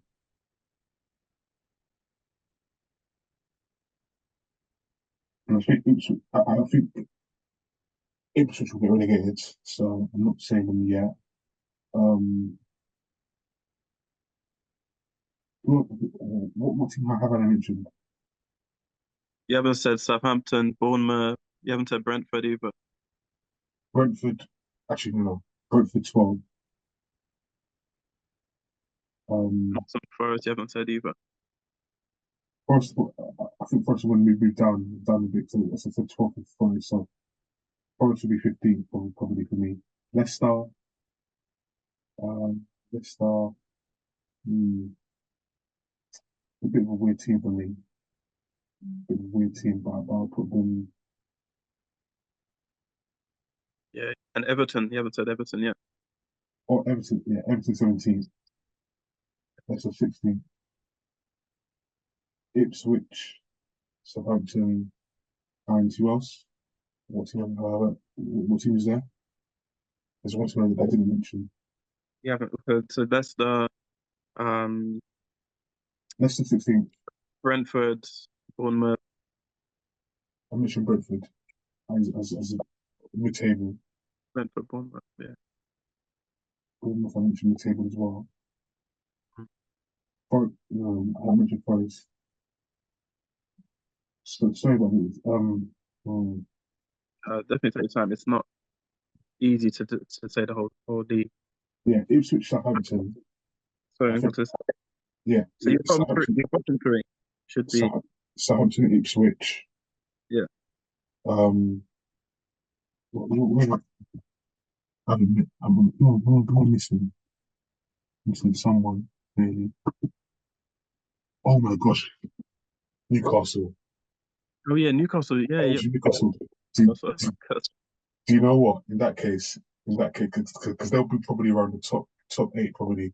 So with that being said, I think Everton going down. So Everton, yeah. Southampton, Ipswich. Yeah, And Everton. yeah, yeah, Okay. yeah. Wow. We've heard it here. All right. That's good. We'll review these at the end. That's interesting.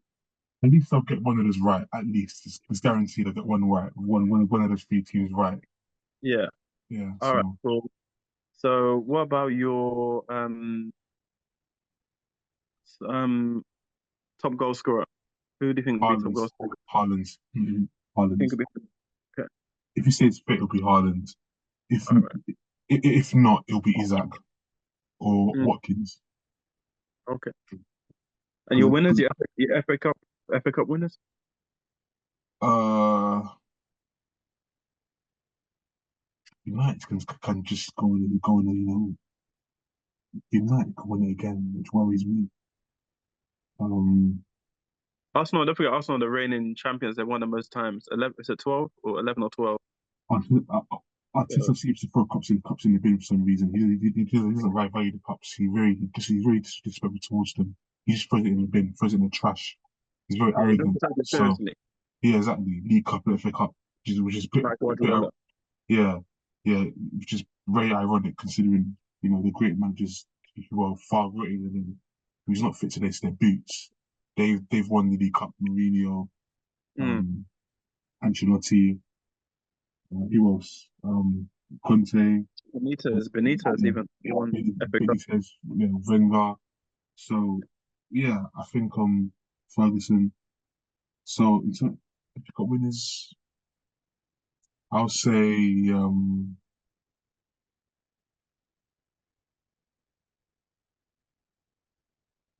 I've got to see that Chelsea might do something. That Chelsea might win one of the cups, League Cup or FA Cup. So do you know what Liverpool All right, FA Cup? Liverpool. Yeah, And okay. I don't want this to be true, but Chelsea League Cup. And Chelsea win the league, Carabao Cup. Yeah, Carabao Cup. Yeah. All right. So what about Champions League? Champions League winners.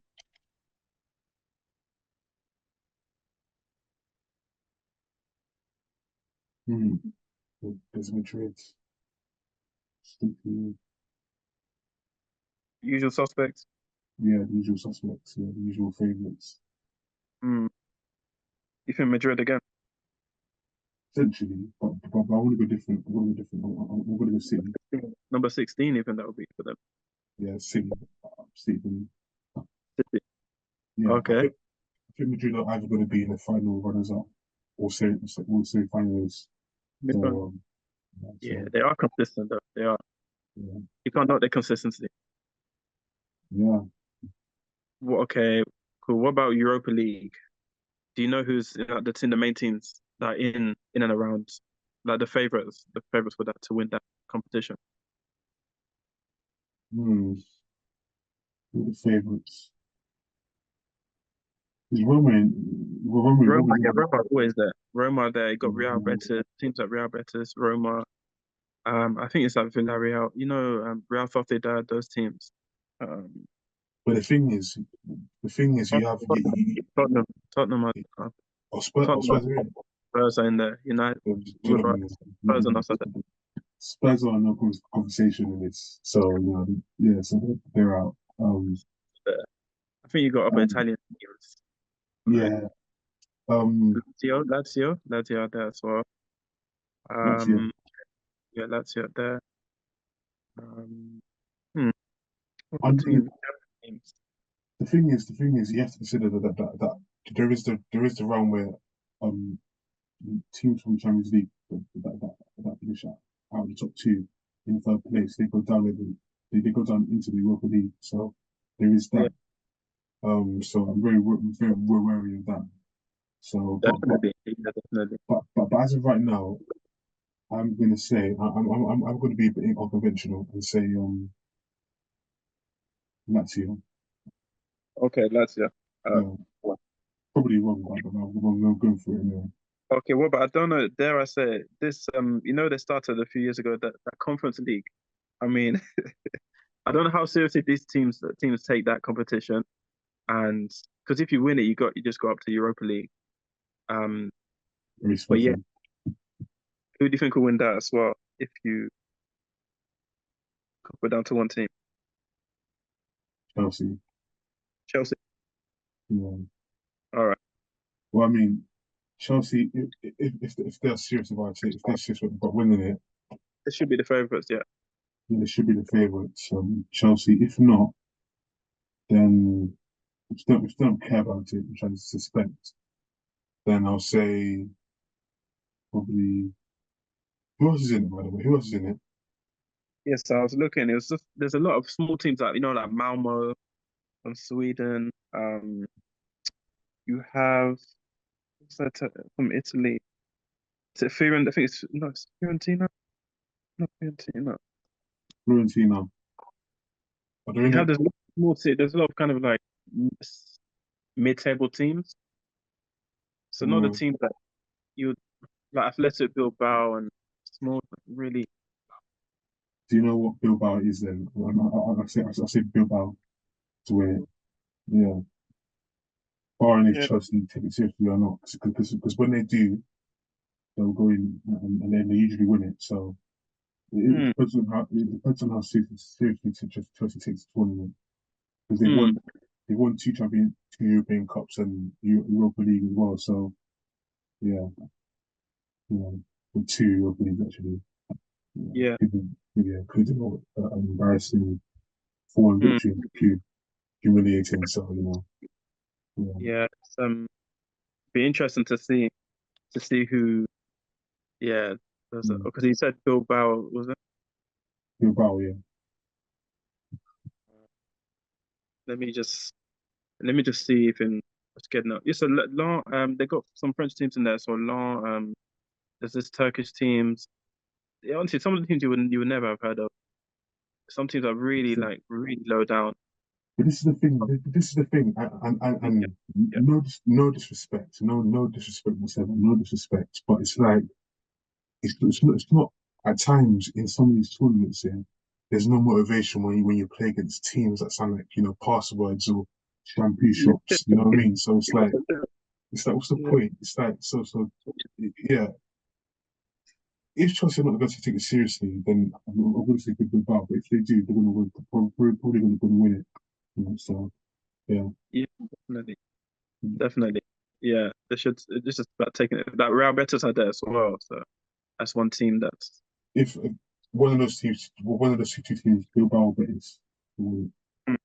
yeah. I Okay, leave that right. So okay, all right. So what about going back to the Premier League, player of the season? Who is your pick? player of the season. Player of the season. It would be um.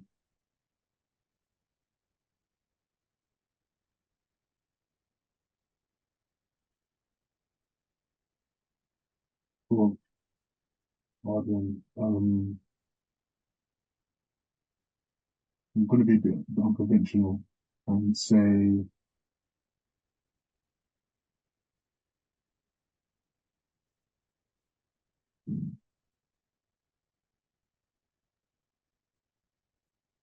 it's a good one actually. This is a very complicated one.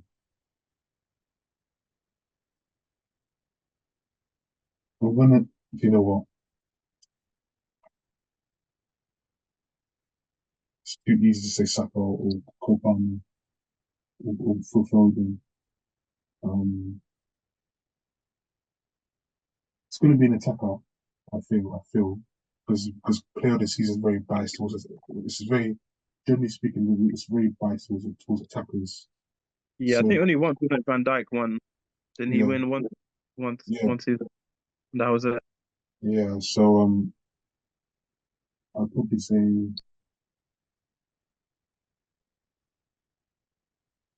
it's going to have to be attacking midfielder. Probably.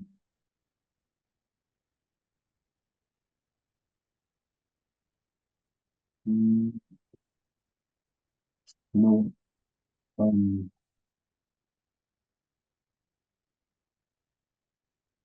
not going to be Odegaard. No. Um, De Bruyne. De Bruyne. Yeah, I don't really believe that, but I'm just trying. This is it's very hard, so I'm just going to say a name, De Bruyne. Okay, De Bruyne. Okay, cool. Uh, Go for yeah, that. And yeah. what about your young player of the season? I'm gonna. How old is wait? How old is You João have to be Pedro? you have to be 23 or below when at the time when it's announced. I think so. How old is João Pedro? Oh, I'm not sure. He might be 22 though. He might be. He might be. So he'll be eligible because I'm picking think him. so. I think so. You got to be 23 at the time. 23 or below when it's announced. I think he's eligible. He's 22. Yeah, so he should be. Yeah, he'll be eligible. He'll So be. He'll, um, I'll say Pedro. I will yeah, say Pedro. Um, but if not, I'm gonna go for I was gonna say Greg Gay, but he's over the age, so he doesn't count. mm, Um, mm. do you know what? Young player of the year? Minor. I'll be minor. Kobe Manu. Okay. So I'm sure that's a quite popular pick. You know, a lot of people, even if they're not United fans, I'm sure they'll go for him. All right, cool. Okay, that's good. What about you, Mr. Wednesday? What do you got for let's go from the top. Your Okay. Premier League winner. Your winners. Premier League winner this season. Okay. I'm going to give my top four, first of all. I want to say Arsenal, but I've actually had to rethink, right? Mm, If I had to pick, I'm going to go by the most complete team with no issues whatsoever. And to me, right now, the most complete team is Liverpool. They don't have any legal issues. I think for the most part, their team is complete. They have all the right players that they need in their respective positions. They also got a lot of depth, so I think they're generally fine. I'm not surprised they didn't make that many signings this year. I mean, if they get a defensive midfield, then they'll be 100%. But right now, they're 99.95 percent complete. The next group of people. So after Liverpool, I got what's it called? I got Man City second. I say Man City, although I think they might actually drop because the 115 is probably going to come into play at some point. It's going to be a factor this season, so I wouldn't be surprised if that sets them back considerably. But I'm going to put them second for the time being. Third place, I'm going to put Arsenal. I've actually switched places. I've put Liverpool in top, and I've switched Arsenal to third place. I think that, but I reckon that if the 115 comes into play, they might actually move into second place, potentially even first. But I'll leave them in third place for now. Tottenham, I think, are going to come fourth. I wish I had the same confidence that Rex has for Chelsea, but I just don't. Okay, I just don't have the same level of confidence. I don't think we're going to even make it even close. So that's the way I have my top four. Now, from 5 to 10, I've got it down in this order. Aston Villa, I think they're going to make a good push this year. I think with these players that they've brought in, is going to definitely put them in a better position. Newcastle, I'm going to put them reluctantly in sixth position, although I have a feeling that they might go down to 10th place and will be replaced by Manchester United in that position. I think Manchester United, I have them down as 10th at the moment because I don't think Ten Hag is going to make any difference. I think they're going to fire him come Christmas, and Van Nistelrooy is going to step in to take his position. That's my prediction. So I got Chelsea at seventh place. That's me being optimistic.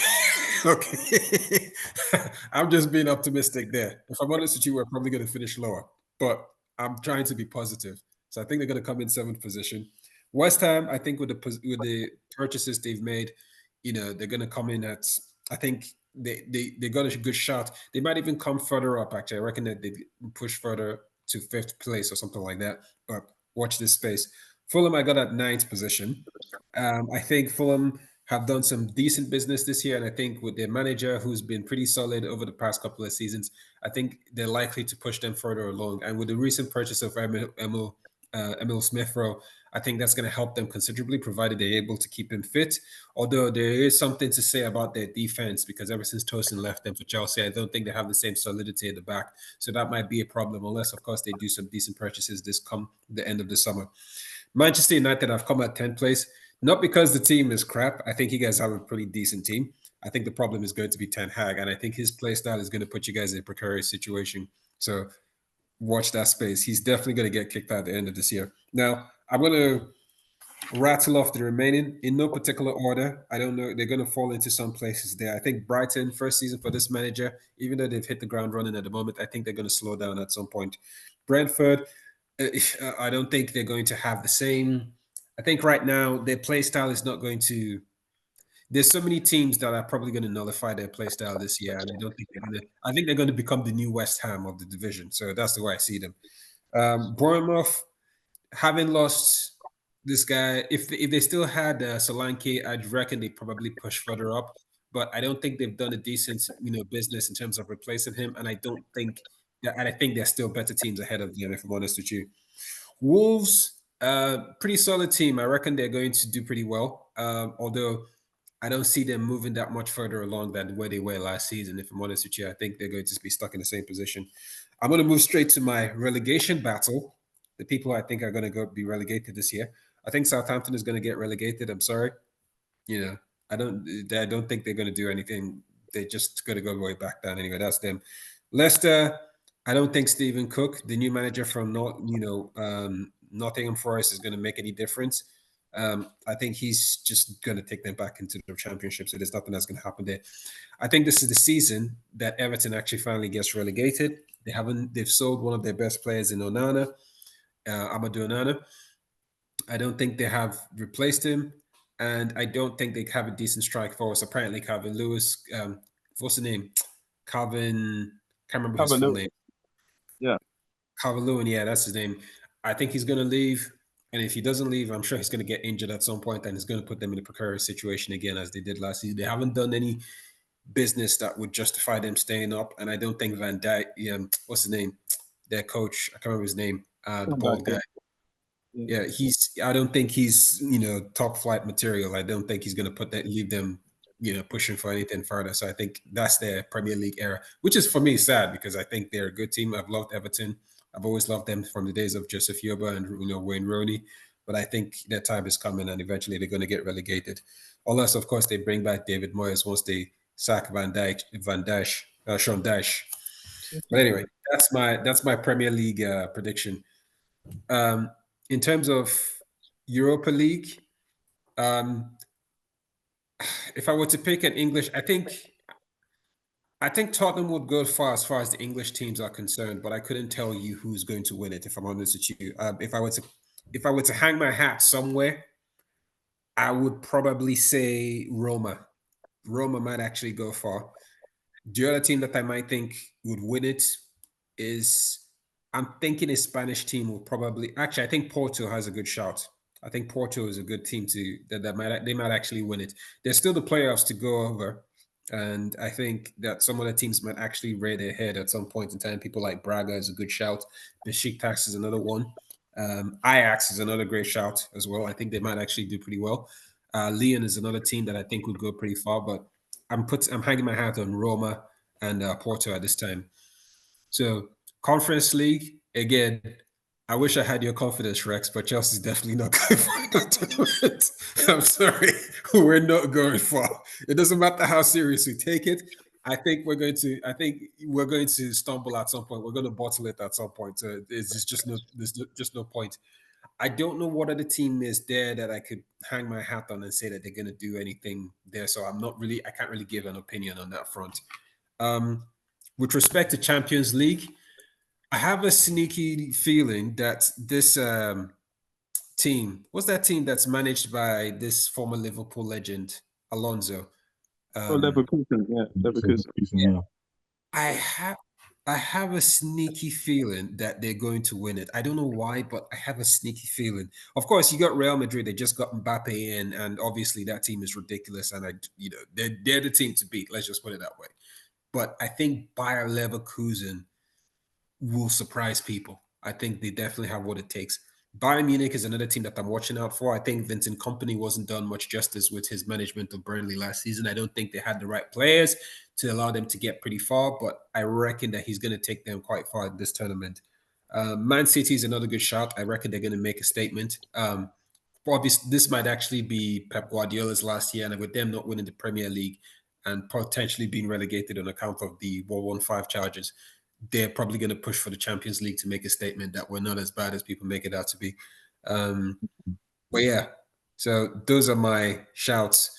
So I think the next one you wanted to touch on was the player of the year, player of the season. Yeah. Player of the season.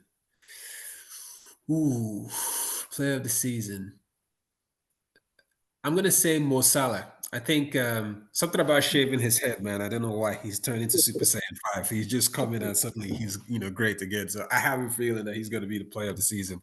So, and I think the way Arne Slot's playing him, really, the way that team is playing right now, just nobody's talking that much about them at the moment, but I feel like it's just a blind spot for a lot of people. They look absolutely dangerous, and I think Zoboslai is another player who's got a good shot for player of the season, man. That guy, I've always wanted him at Chelsea for some reason. He didn't show up, but you know what? Me too.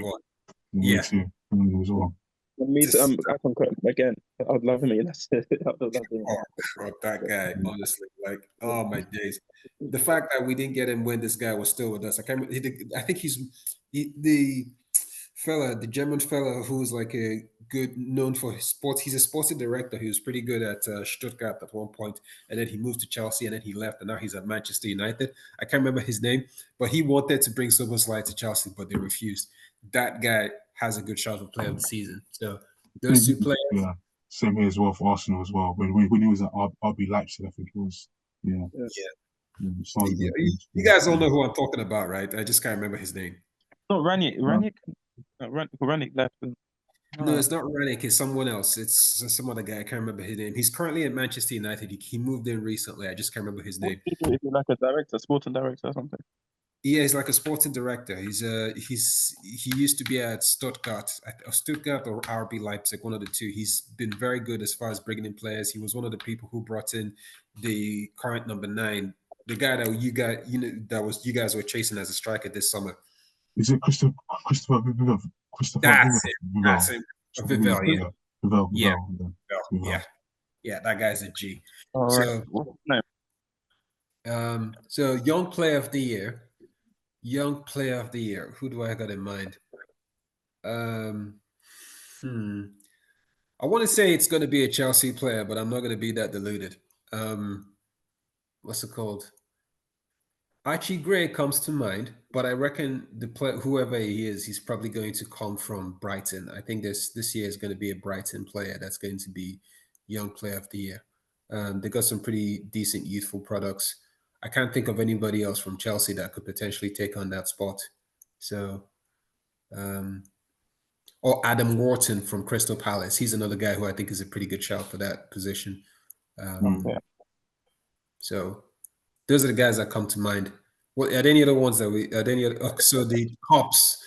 Okay, so Carling Cup.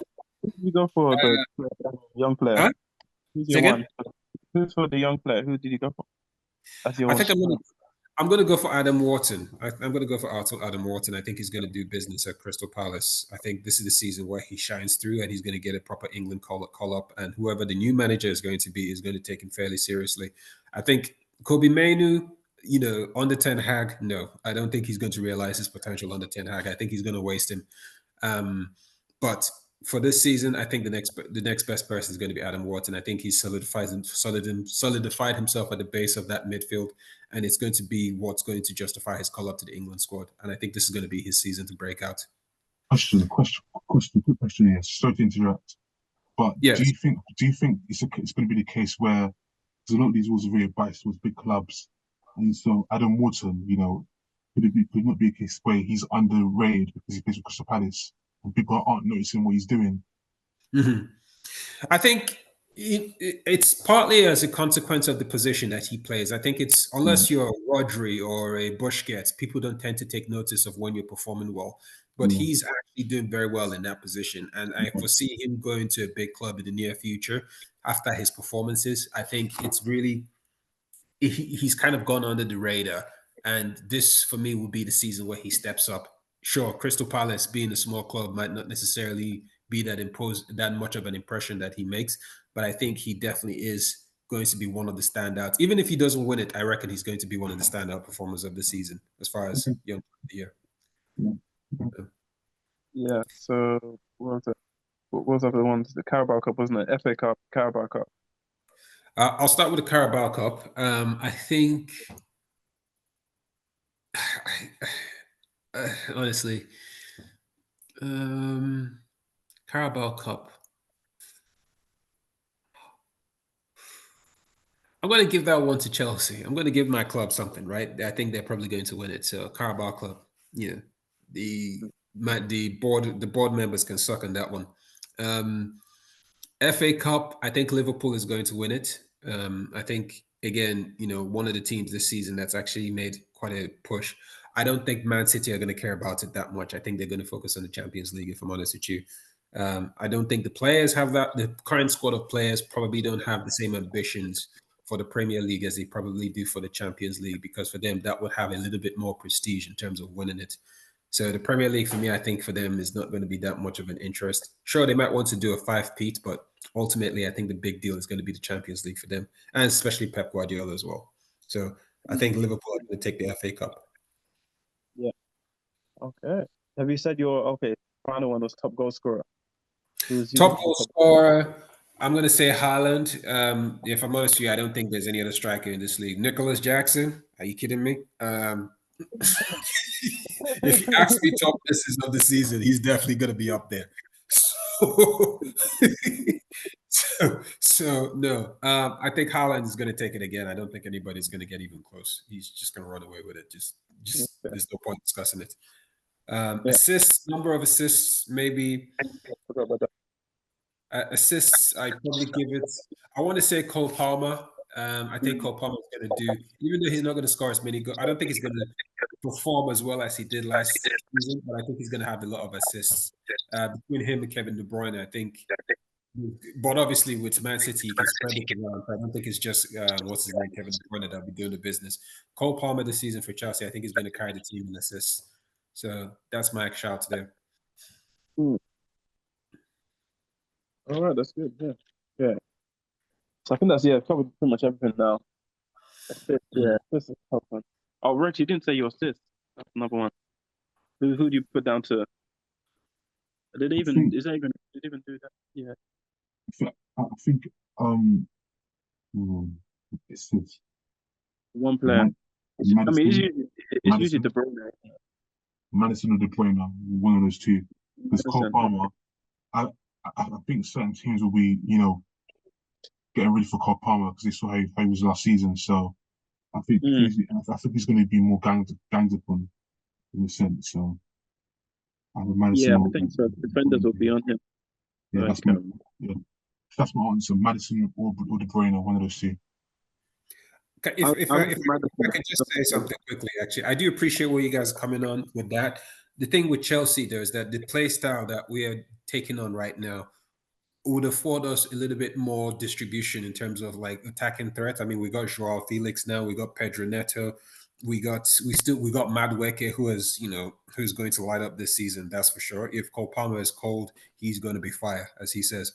I think he's going to rake things up. I think you also got Enzo Fernandez to deal with as well. Reece James is another one to come back. So there are other players in that team that are going to offer a lot of defensive teams, like offensive threat. I think Chelsea's problem this season is going to be defensive. That's for sure, just like last season. But offensively, I think the other players to worry about besides Cole Palmer. So while he's going to get much more, I think while he's going to be guarded much more, I think he's going to find a way to rack up some serious assists. So that's why I think that's why I think he's going to have a high assist rate. I think it's going to be like that effect where he creates so much space for other players to kind of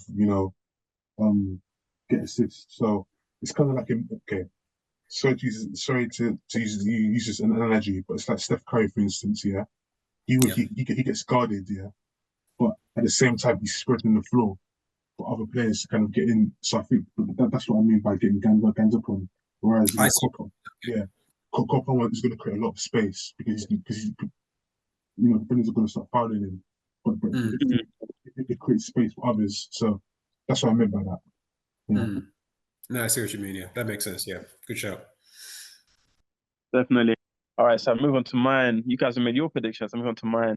So, it's always tough for me to make predictions for the Premier League, and because it's one of the most unpredictable, I think, leagues to predict. But yeah, I've gone for. I think there's going to be a change. I think this season will be quite groundbreaking. I think it'll be a really good season, quite groundbreaking season in terms of how it will play out. I've gone for my winners as Arsenal. Just looking at it from a kind of outside perspective, being a neutral, I think to win for a team to win 4 seasons in a row, yeah, it's like a credit to you. Like it's never been done before. But for me, 5, it's like that would just be.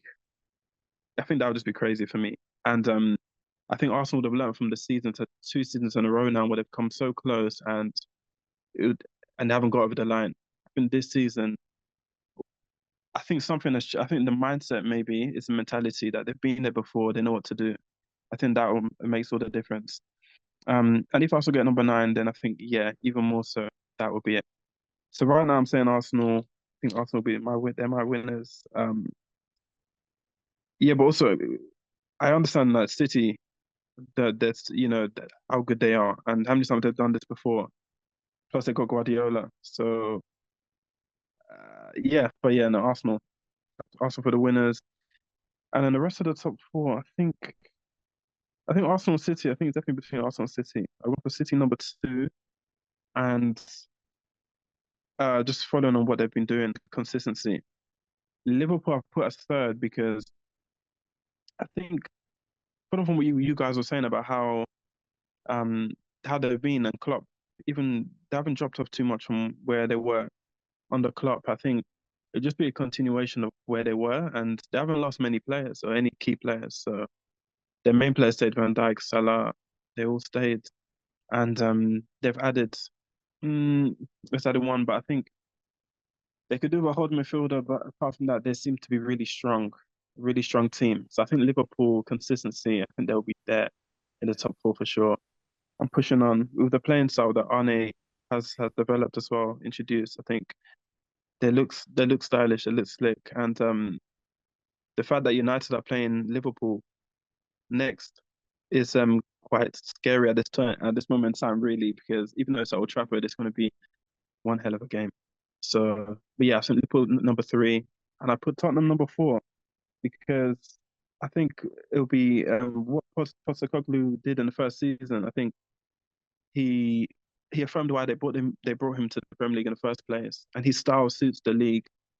Very high energy, and I think they will come up. Yeah, they will definitely go up a level from last season. And having bought Solanke, I think him there will make a difference with Son. If he stays fit with Son up there, I think there'll be a good partnership. Madison behind, um, Kulusevski is good. They have some good players, really talented players up there. And then in the midfield as well, Basuma, uh, and then defense as well. Defense is strong. That goalkeeper they bought from Italy, good. Udoji from Italy again, good. And then the centre back, Romero, who's if he stays fit again, and Van der Ven as well. They've got some good defenders. So, and Porro, I like Porro's energy. I think those South American players, one thing they bring is the energy and his passion for the team. So Tottenham, I think they'll have a good season. Oh, I put them as number four. Okay, fifth. I've gone for United. I've gone for us as fifth because although, I mean, come on, finishing eighth last season, although that was so bad, there'll be a definite progression from last season. There'll definitely be a step up. There has to be. And I think the way Ineos have moved this season, there definitely is a progression in terms of the recruitment and finding players that fit the team. Um, but I still think the top four is a big gap between the top four and kind of top seven. For me, I don't know if the progression is enough to say United. I think it would be kind of touch and go for United to be kind of certified top four team. So, and I think Tottenham, the way they're progressing, and especially having that season last season, I think it seems to me United are not settled. It's still a transition. They're not really settled as a cohesive unit, as a team. We still don't know the best 11. Um, there's young players. You build around a good young team, core group of young players, but then there's still players that are not sure how they fit into the system. And I'm still not sure Ten Hag even knows his best system yet and his best set of 11, although he wants to implement his style. So I would say it's definitely a progression on last season, but I think top four will be touch and go. It'll kind of be a push, I think. I put United at fifth for now. But it'll be close. I think it'll be close. Tottenham, like, I think it'll be a fight for the top four. And I've gone for Villa number six. I think Villa six just because they're in the Champions League. The Champions League would make having that extra game to play in the week, I think will lead to them dropping off a bit in the league. And teams know how they're playing now, so I think, yeah, but I still think they'll be strong. They'll still be thereabouts, top six. And then they may even have a good cup run in the Champions League as well. They may even they might even, get to the knockouts. I think they might just do that. Emery knows how to play these competitions, so I went back against that. And Newcastle, my my hometown club, I say, I always watch out for them. I think they'll come seventh. I really hope they do really well this season. Again, I hope they get to top four even. I think they'll come seventh. I think Newcastle seventh. They'll be better than last season for sure. But I don't know if they have the quality to get into the top four. I still don't think they have overall that their squad is strong enough. But they have kind of a good set of players that work hard. But I don't know if they have enough the kind of talent to get them to the top four, really. But yeah, I think they have a solid season. Yeah, I've gone for Chelsea 8 because I still think it's a team in transition. Honestly, I still think they maybe slightly better than last season, but I still think it's too many unknowns with the club. It's we don't know how the players would gel. This Raheem Sterling thing situation shouldn't be happening while the season started. Like this should have been dealt with way before the season in pre-season. So it's just certain things that in the club that maybe it's the board. I think. So for me, it's either Chelsea will get really good, they'll come fourth, and Maresca will just do it, or they'll just not mid-table, but like below 7. So I think it's that one. And I just feel like there's too many imbalances in the team to, yeah. And I just think the teams above that are just more settled and stable. So yeah, I've gone for Chelsea 8. West Ham, I think West Ham 9. I think similar to last season, their playing style will definitely change though. They've changed their playing style in terms of the manager and what he wants to implement. The players they brought really good close season. Though I still think they lack in strength and depth as you think you were saying, Mr. Wednesday, that their defense is aged, that they're lacking the youth, the exuberance in their defense. So that is one thing that would put back against them. I think they haven't got the strength and depth really. And yes, I kind of see them as kind of mid-table, but a bit higher than mid-table, kind of pushing for seventh place in the fight for seventh place. And Brighton number 10. I think they've had a good recruitment as always, a good young manager. They have, for me, probably too many old players. That they need to look at buying just the best young players really. Well, at least players that would come in and just say I'm hungry, not players that have been there and done it, like Welbeck, Milner, and so forth. I think they've got a good team, but I don't think they're strong enough to kind of make a top 7 Brighton this year. Yeah, kind of stable mid-table. Yeah, Forest. Forest for me, Forest are interesting because um, ah, I feel like they've got a really good team. Like they've taken the players that would have excelled elsewhere and they've put them into the team and they're doing well. Like Alanga, like Hudson-Odoi, like Gibbs White at Wolves, he would have been really good, but then they've taken him and he's doing well there. He's excelling. So I think their recruitment's been quite good as well the last couple of seasons. And Nuno, they got a good experienced manager, Nuno, who he didn't do too well at Tottenham, but he he did excel like wherever else he's been, and he seems to be a manager who he doesn't let. He's like a no-nonsense manager. He doesn't let the players any egos. Um, there are players who think they're bigger than the club and things like that. So I think he's. I think they'll have a much better season than last season. They won't be in a relegation fight for me. I think Forest 11th, maybe even pushing to top 10, depending on how they go. I like the way they play. They're very open, um, exciting brand of football, and they got some good pace and abundance. They got some players there that, um, and any day they can beat any. I think even the top teams on any day they can give the top teams a game. So yeah, and then I put Fulham number 12. Um, hmm, Mid-table for me. I think they had a good sign. Smith Rowe's a good signing. I think they're lacking a number 9. I think Mitrovic, they'll miss that Mitrovic over the even last season they missed him. I think having like an out and out goal scorer, you can't beat that in the Premier League, and someone that knows how to just score goals. And I think they're missing that. That's their kind of like, and then they're missing they regret selling that defensive midfielder that went to Bayern. I think he's from the Portuguese guy. Yeah, I think that's another one. He was one of their best players last season. So I think defensive midfielder and striker, which are kind of like you need that. Any team needs that in your team. So I think yeah, mid-table Fulham. Palace Palace 13th, mainly because I still think they got a good team. They've lost Elisa yet, but they won't be in a relegation dogfight I this time. I think they'll be kind of solid mid-table, but not really threatening the top 7. Again, it's strength and depth. They haven't really got it. Brentford, I put them 14th. Yeah, it depends. For me, it depends on if Ivan Toney's there. It depends if he plays the season. Yeah, then it all depends. It all depends on, and then how good the backup player is that comes in, and so they're really, yeah, I've kind of put them mid-table 14th. I think their style is kind of direct and counter-attack. They're really good on the counter-attack in Burma and Wisa. They're two good players. They're really underrated, Brentford. I think, yeah, I think kind of mid-table. Everton for me, 15th. I've gone them 15th. I think they won't. I don't think they'll go down. But I don't think they'll really have much of an impact this season. They'll kind of be like a playing team. They don't really have like a sense of playing style, their identity. I think they're kind of in the middle. Um, they've made a couple signings. They'll miss on Onana for sure. Um, I'm not sure about the strikers as well. I'm not really convinced.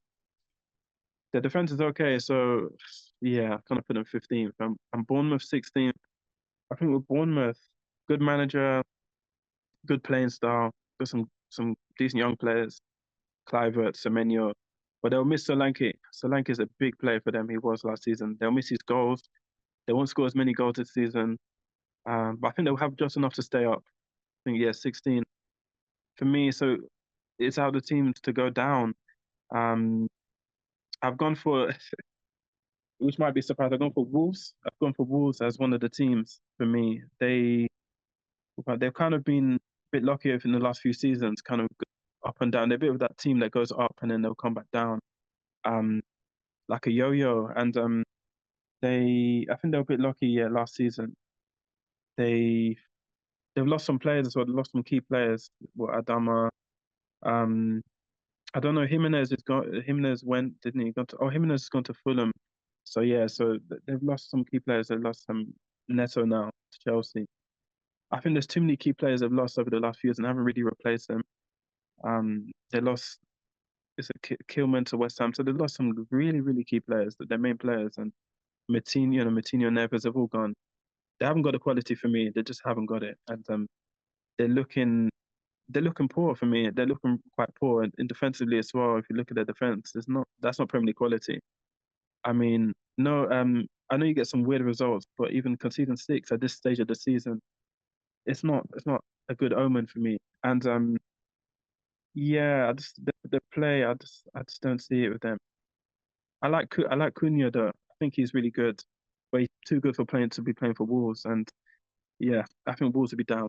Wolves at the bottom 3. Wolves, Ipswich. I've gone for Wolves at bottom. Ipswich 19. I think Ipswich again similar. They haven't got the quality. It's the first season in the Premier League. I mean, you can't really, I think again, expect them to really do too much. Especially they haven't really bought too many players. They haven't got a big budget as well. And the manager, who your former United assistant manager, he's inexperienced at this level. Um, it's one thing being an assistant manager, but yeah, being a manager at this top level is something else. I mean, and yeah, I think he's done his best. He'll do his best, but I think Ipswich haven't got the quality end of the day to stay up. I'd be really surprised if they do. Like I'd be really, like Luton last season where they had if you have passion, if you show kind of effort and passion, then that make all the difference. Might make all the difference, but I think Ipswich haven't got the quality. So, and then Southampton, it's for me, it's a toss up between Southampton and Leicester to go down as the other one. But I've just gone for Southampton again due to quality and experience. Their players are quite young. They've got quite a young team, a young manager as well, who's a good manager but young. Whereas Leicester still have players like Vardy who have been there to the Premier League and done it. They've even won it. The players have been in this position and they know what it takes to be in the Premier League and survive. So, and they still got players like Ndidi. They got that young it's Mavididi. They got some young, really good young players as well now. So good defense is so strong. So I'll expect Leicester to just about stay up. Yeah, 17th. Yeah. And I think the manager was hard done by as well.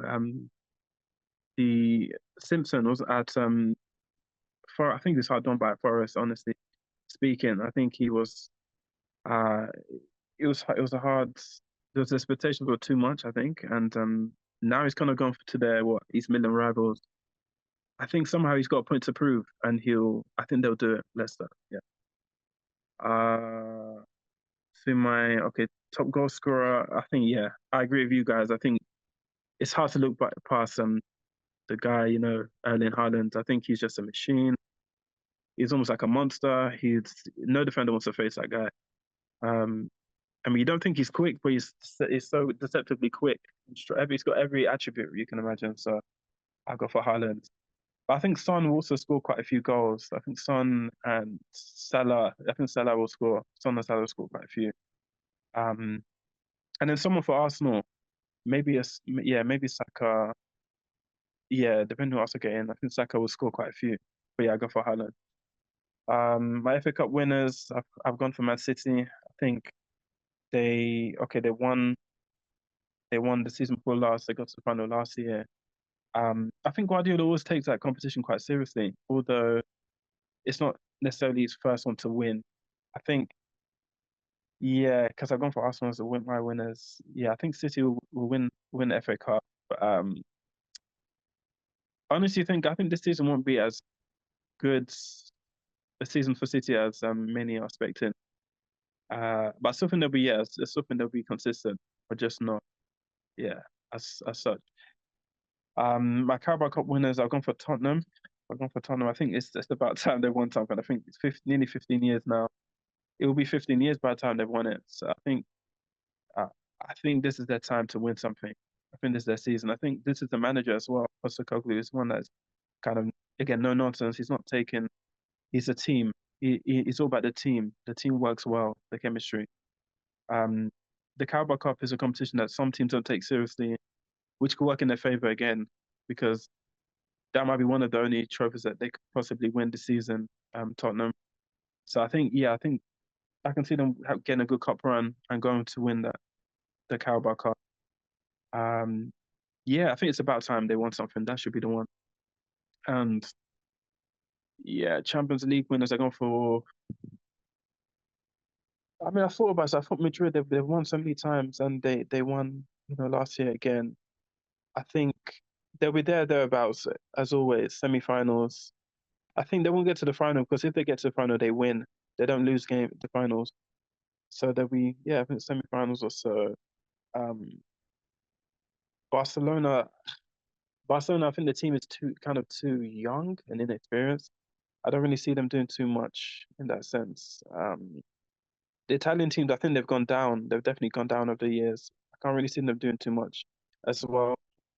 The Premier League teams, I mean, Villa, it's their first season in the Champions League, so you can't really expect them to go and do that. I think Arsenal focus on the league.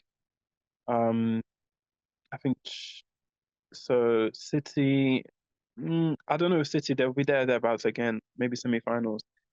And Liverpool, I don't know how Liverpool will do, because I think the manager has got a good record in Europe. So it's Champions League, and it's a lot tougher. Liverpool have a good record in Champions League. So, but I don't know. I don't expect Liverpool to win. So, I've gone for my winners as Bayern Munich to win I've gone for the German theme. I know you went for Leverkusen. I think I do think it'll be a German winner for some reason. I have a feeling that Bayern under company, he want to prove people wrong. People don't think he's good enough to manage at such a level. I think he'll do it. And Elise, that's a great signing, and they have got Gnabry, Sane. Don't forget those players. They brought the guy from Fulham, the defensive midfielder, Palhinha, the Portuguese guy. Is really, really good, underrated. I think that'll make a big difference. Of course, Harry Kane up top, and then you got defense as well. Some good defenders. Kim, for example. They got Kimmich still. They got Neuer in goal, still experienced. I think Bayern Munich have a good one, and I think Bayern Munich, it's their time to win the Champions League. I know they won a few years ago, but I think they'll come around again, and it'd be good for company as well to prove people wrong. Europa League, it's our time. I think partly because I think United won't make the top four. I think there's got to be another way. I think they'll win the Europa League, and United will get Champions League the next season. Usually when United go into Europa League, they always take it seriously. They always take it seriously. And yeah, I have a feeling that it won't be easy, but they'll come out. United will come out on top in Europa, and yeah, get to Champions League the season after. And I think that's what will almost save Ten Hag. I think that's what will save Ten Hag's season. I think the board will be they're quite favourable. I think they'll give him support. They'll give him all the support he needs. Ineos will work alongside him. I think although United may not make top four, I think Champions League is the end goal, to be in the Champions League and win a trophy. And I think they'll get that through the Europa League. Win it, they'll get both this season. I think that's what will save Ten Hag. And yeah, I think I'm positive. I'm positive that the new signings will make a difference. The Leeds, Mazawari, these are players he's worked with before, so these are players that he knows how to bring out the best out of. Xerxes even, I believe, has worked with him as well. So these are players he knows how to get the best out of. And especially if you get that defensive midfielder from PSG, I think that's like the final piece. And with Euro coming back in a few months' time, yeah, I think United would a trophy there, Champions League next season. Yeah, and Europa Conference League. Okay, I'll go for Chelsea. I think partly because there's not much competition again. I think if Chelsea play their best, they win it. That's really it. They play the best players. They're the strongest team there. They should win it. Um, the teams I'm even looking at the players. The quality of the teams there. I'm just like, whoa, this UEFA Conference League. I don't even know why they started in the first place because it seems to be more like a money making thing. But yeah, I think Chelsea. I think Chelsea. Yeah, they play their maximum. Chelsea win that. For me, the um, yeah, almost yeah. Maybe they'll play like a if it's a Fiorentina or one of those teams in the final, and then get on top, and Chelsea will do it. And then for me, so player of the season, I think it's usually the team that wins the league is usually has to play of the season. So since I've gone for Arsenal to win the league this season, yeah, I'll go for Bukayo. I think Bukayo will have another great season. He's really had his breakthrough season, but he's going to be consistent. And I think he'll go a step up in terms of the goals and assists and his overall game. Um, he's really one of Arsenal's, I think, most important players, and I think he would just step up even more so. Um, and because he's 23 and under, he's actually 22. I've gone for him also for young player of the season. I think he'll get both. Especially if Arsenal take the league, I think he'll get both and go on to have a great season. But I think honorable mention to Manu, Kobe, I think Kobe Manu, and other players like yeah, I think that guy the City brought as well, that Brazilian guy, I think he'll have a good season. And Manu, I think. But I think partly because of the still with United, not really sure about maybe the playing style and the players around us. I think Manu, it might affect his playing style. So I don't think he'll get player of the season, young player of the season. But he's definitely got a future, a big future.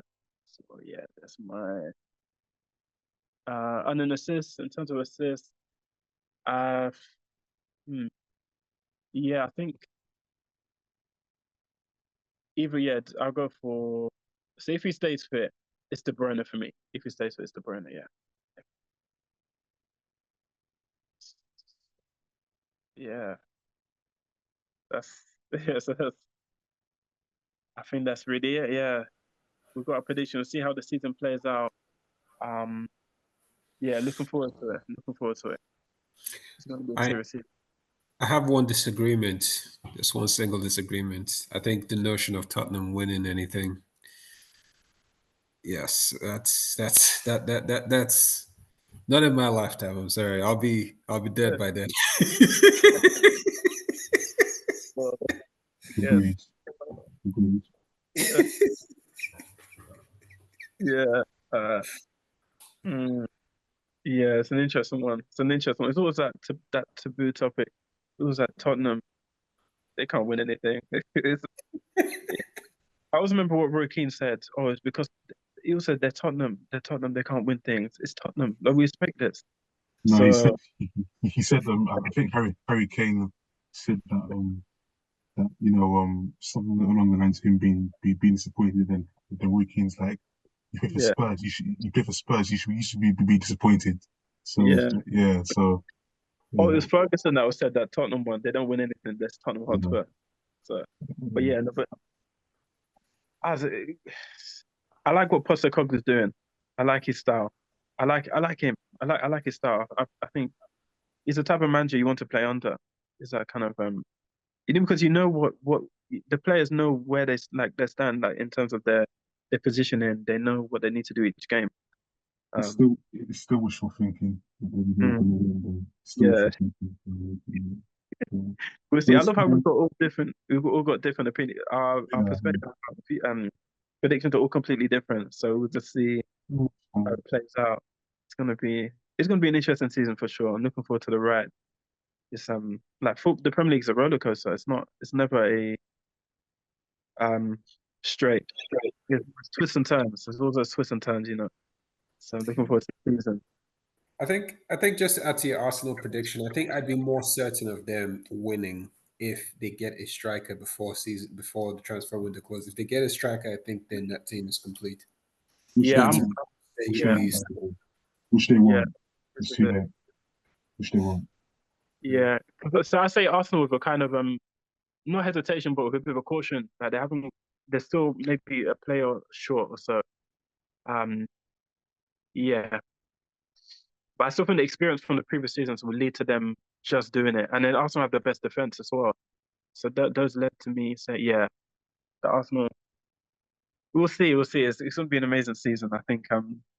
Again, if the transfer window, if they can make one more signing, that would just be the cherry. I think. And yeah, um, yeah, it's it's going to be an interesting 24-25 season.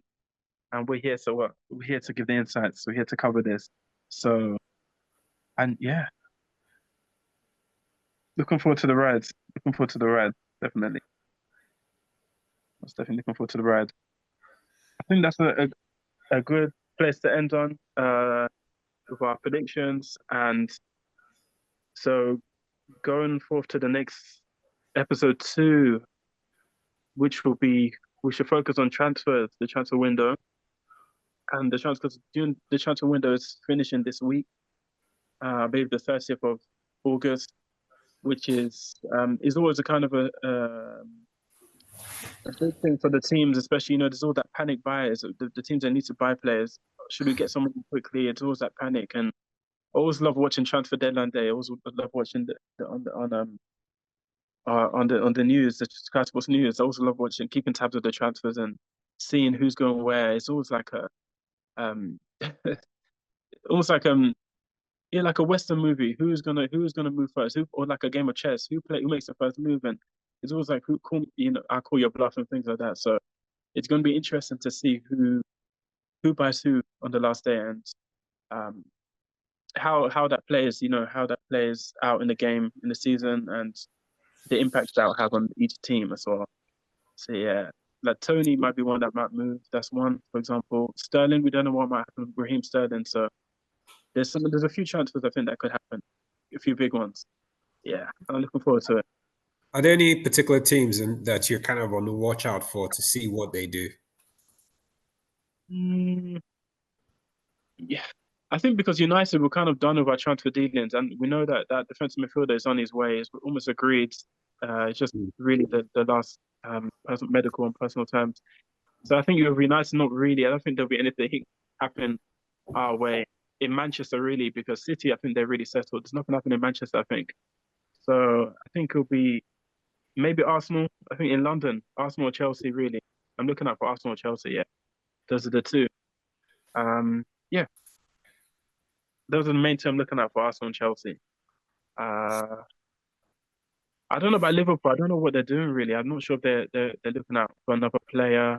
But I think Arsenal and Chelsea is where it's at in terms of moves. Uh, yeah, I'll say so. Yeah. Yeah, so we're here to cover it. So next episode 2 should focus on the transfers and who we'll know who's gone where. Because the window next time we're together, the window will be closed, so we can discuss even in more depth the transfers and how would that implicate each team for the rest of the season. And I would like to get an agent on. I don't know for next. I've asked around. I don't know whether it will be for next week or possibly the week after in 2 weeks' time to speak to a football agent, someone who can give us an insight into the transfers, the dealings, and how it actually works, the ins and outs, the things we don't get to see in the media. So what goes into a transfer and the different things. What does an agent do in the process? Want to hear from the agent first and foremost, get a first-hand insight from them about the transfer process. I feel like there's a lot more to it than we are shown on the media. So that'll be really good to hear from them. I think we should, we close up. Thanks so much for tuning in to 200 episodes of Two Fans in a Pod with myself, Misagi, and my co-host.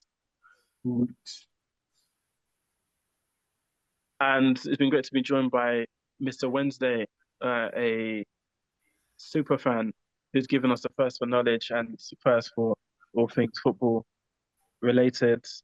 I look forward to seeing you guys on the next episode. Likewise. Good night. It's two fans in a pod. Hands to my God, we keep it tight with a squad. All the energy right, we keep it real on the blog. Touching on topics, laugh to cock sharp and chat about lots. More blessings to the power above.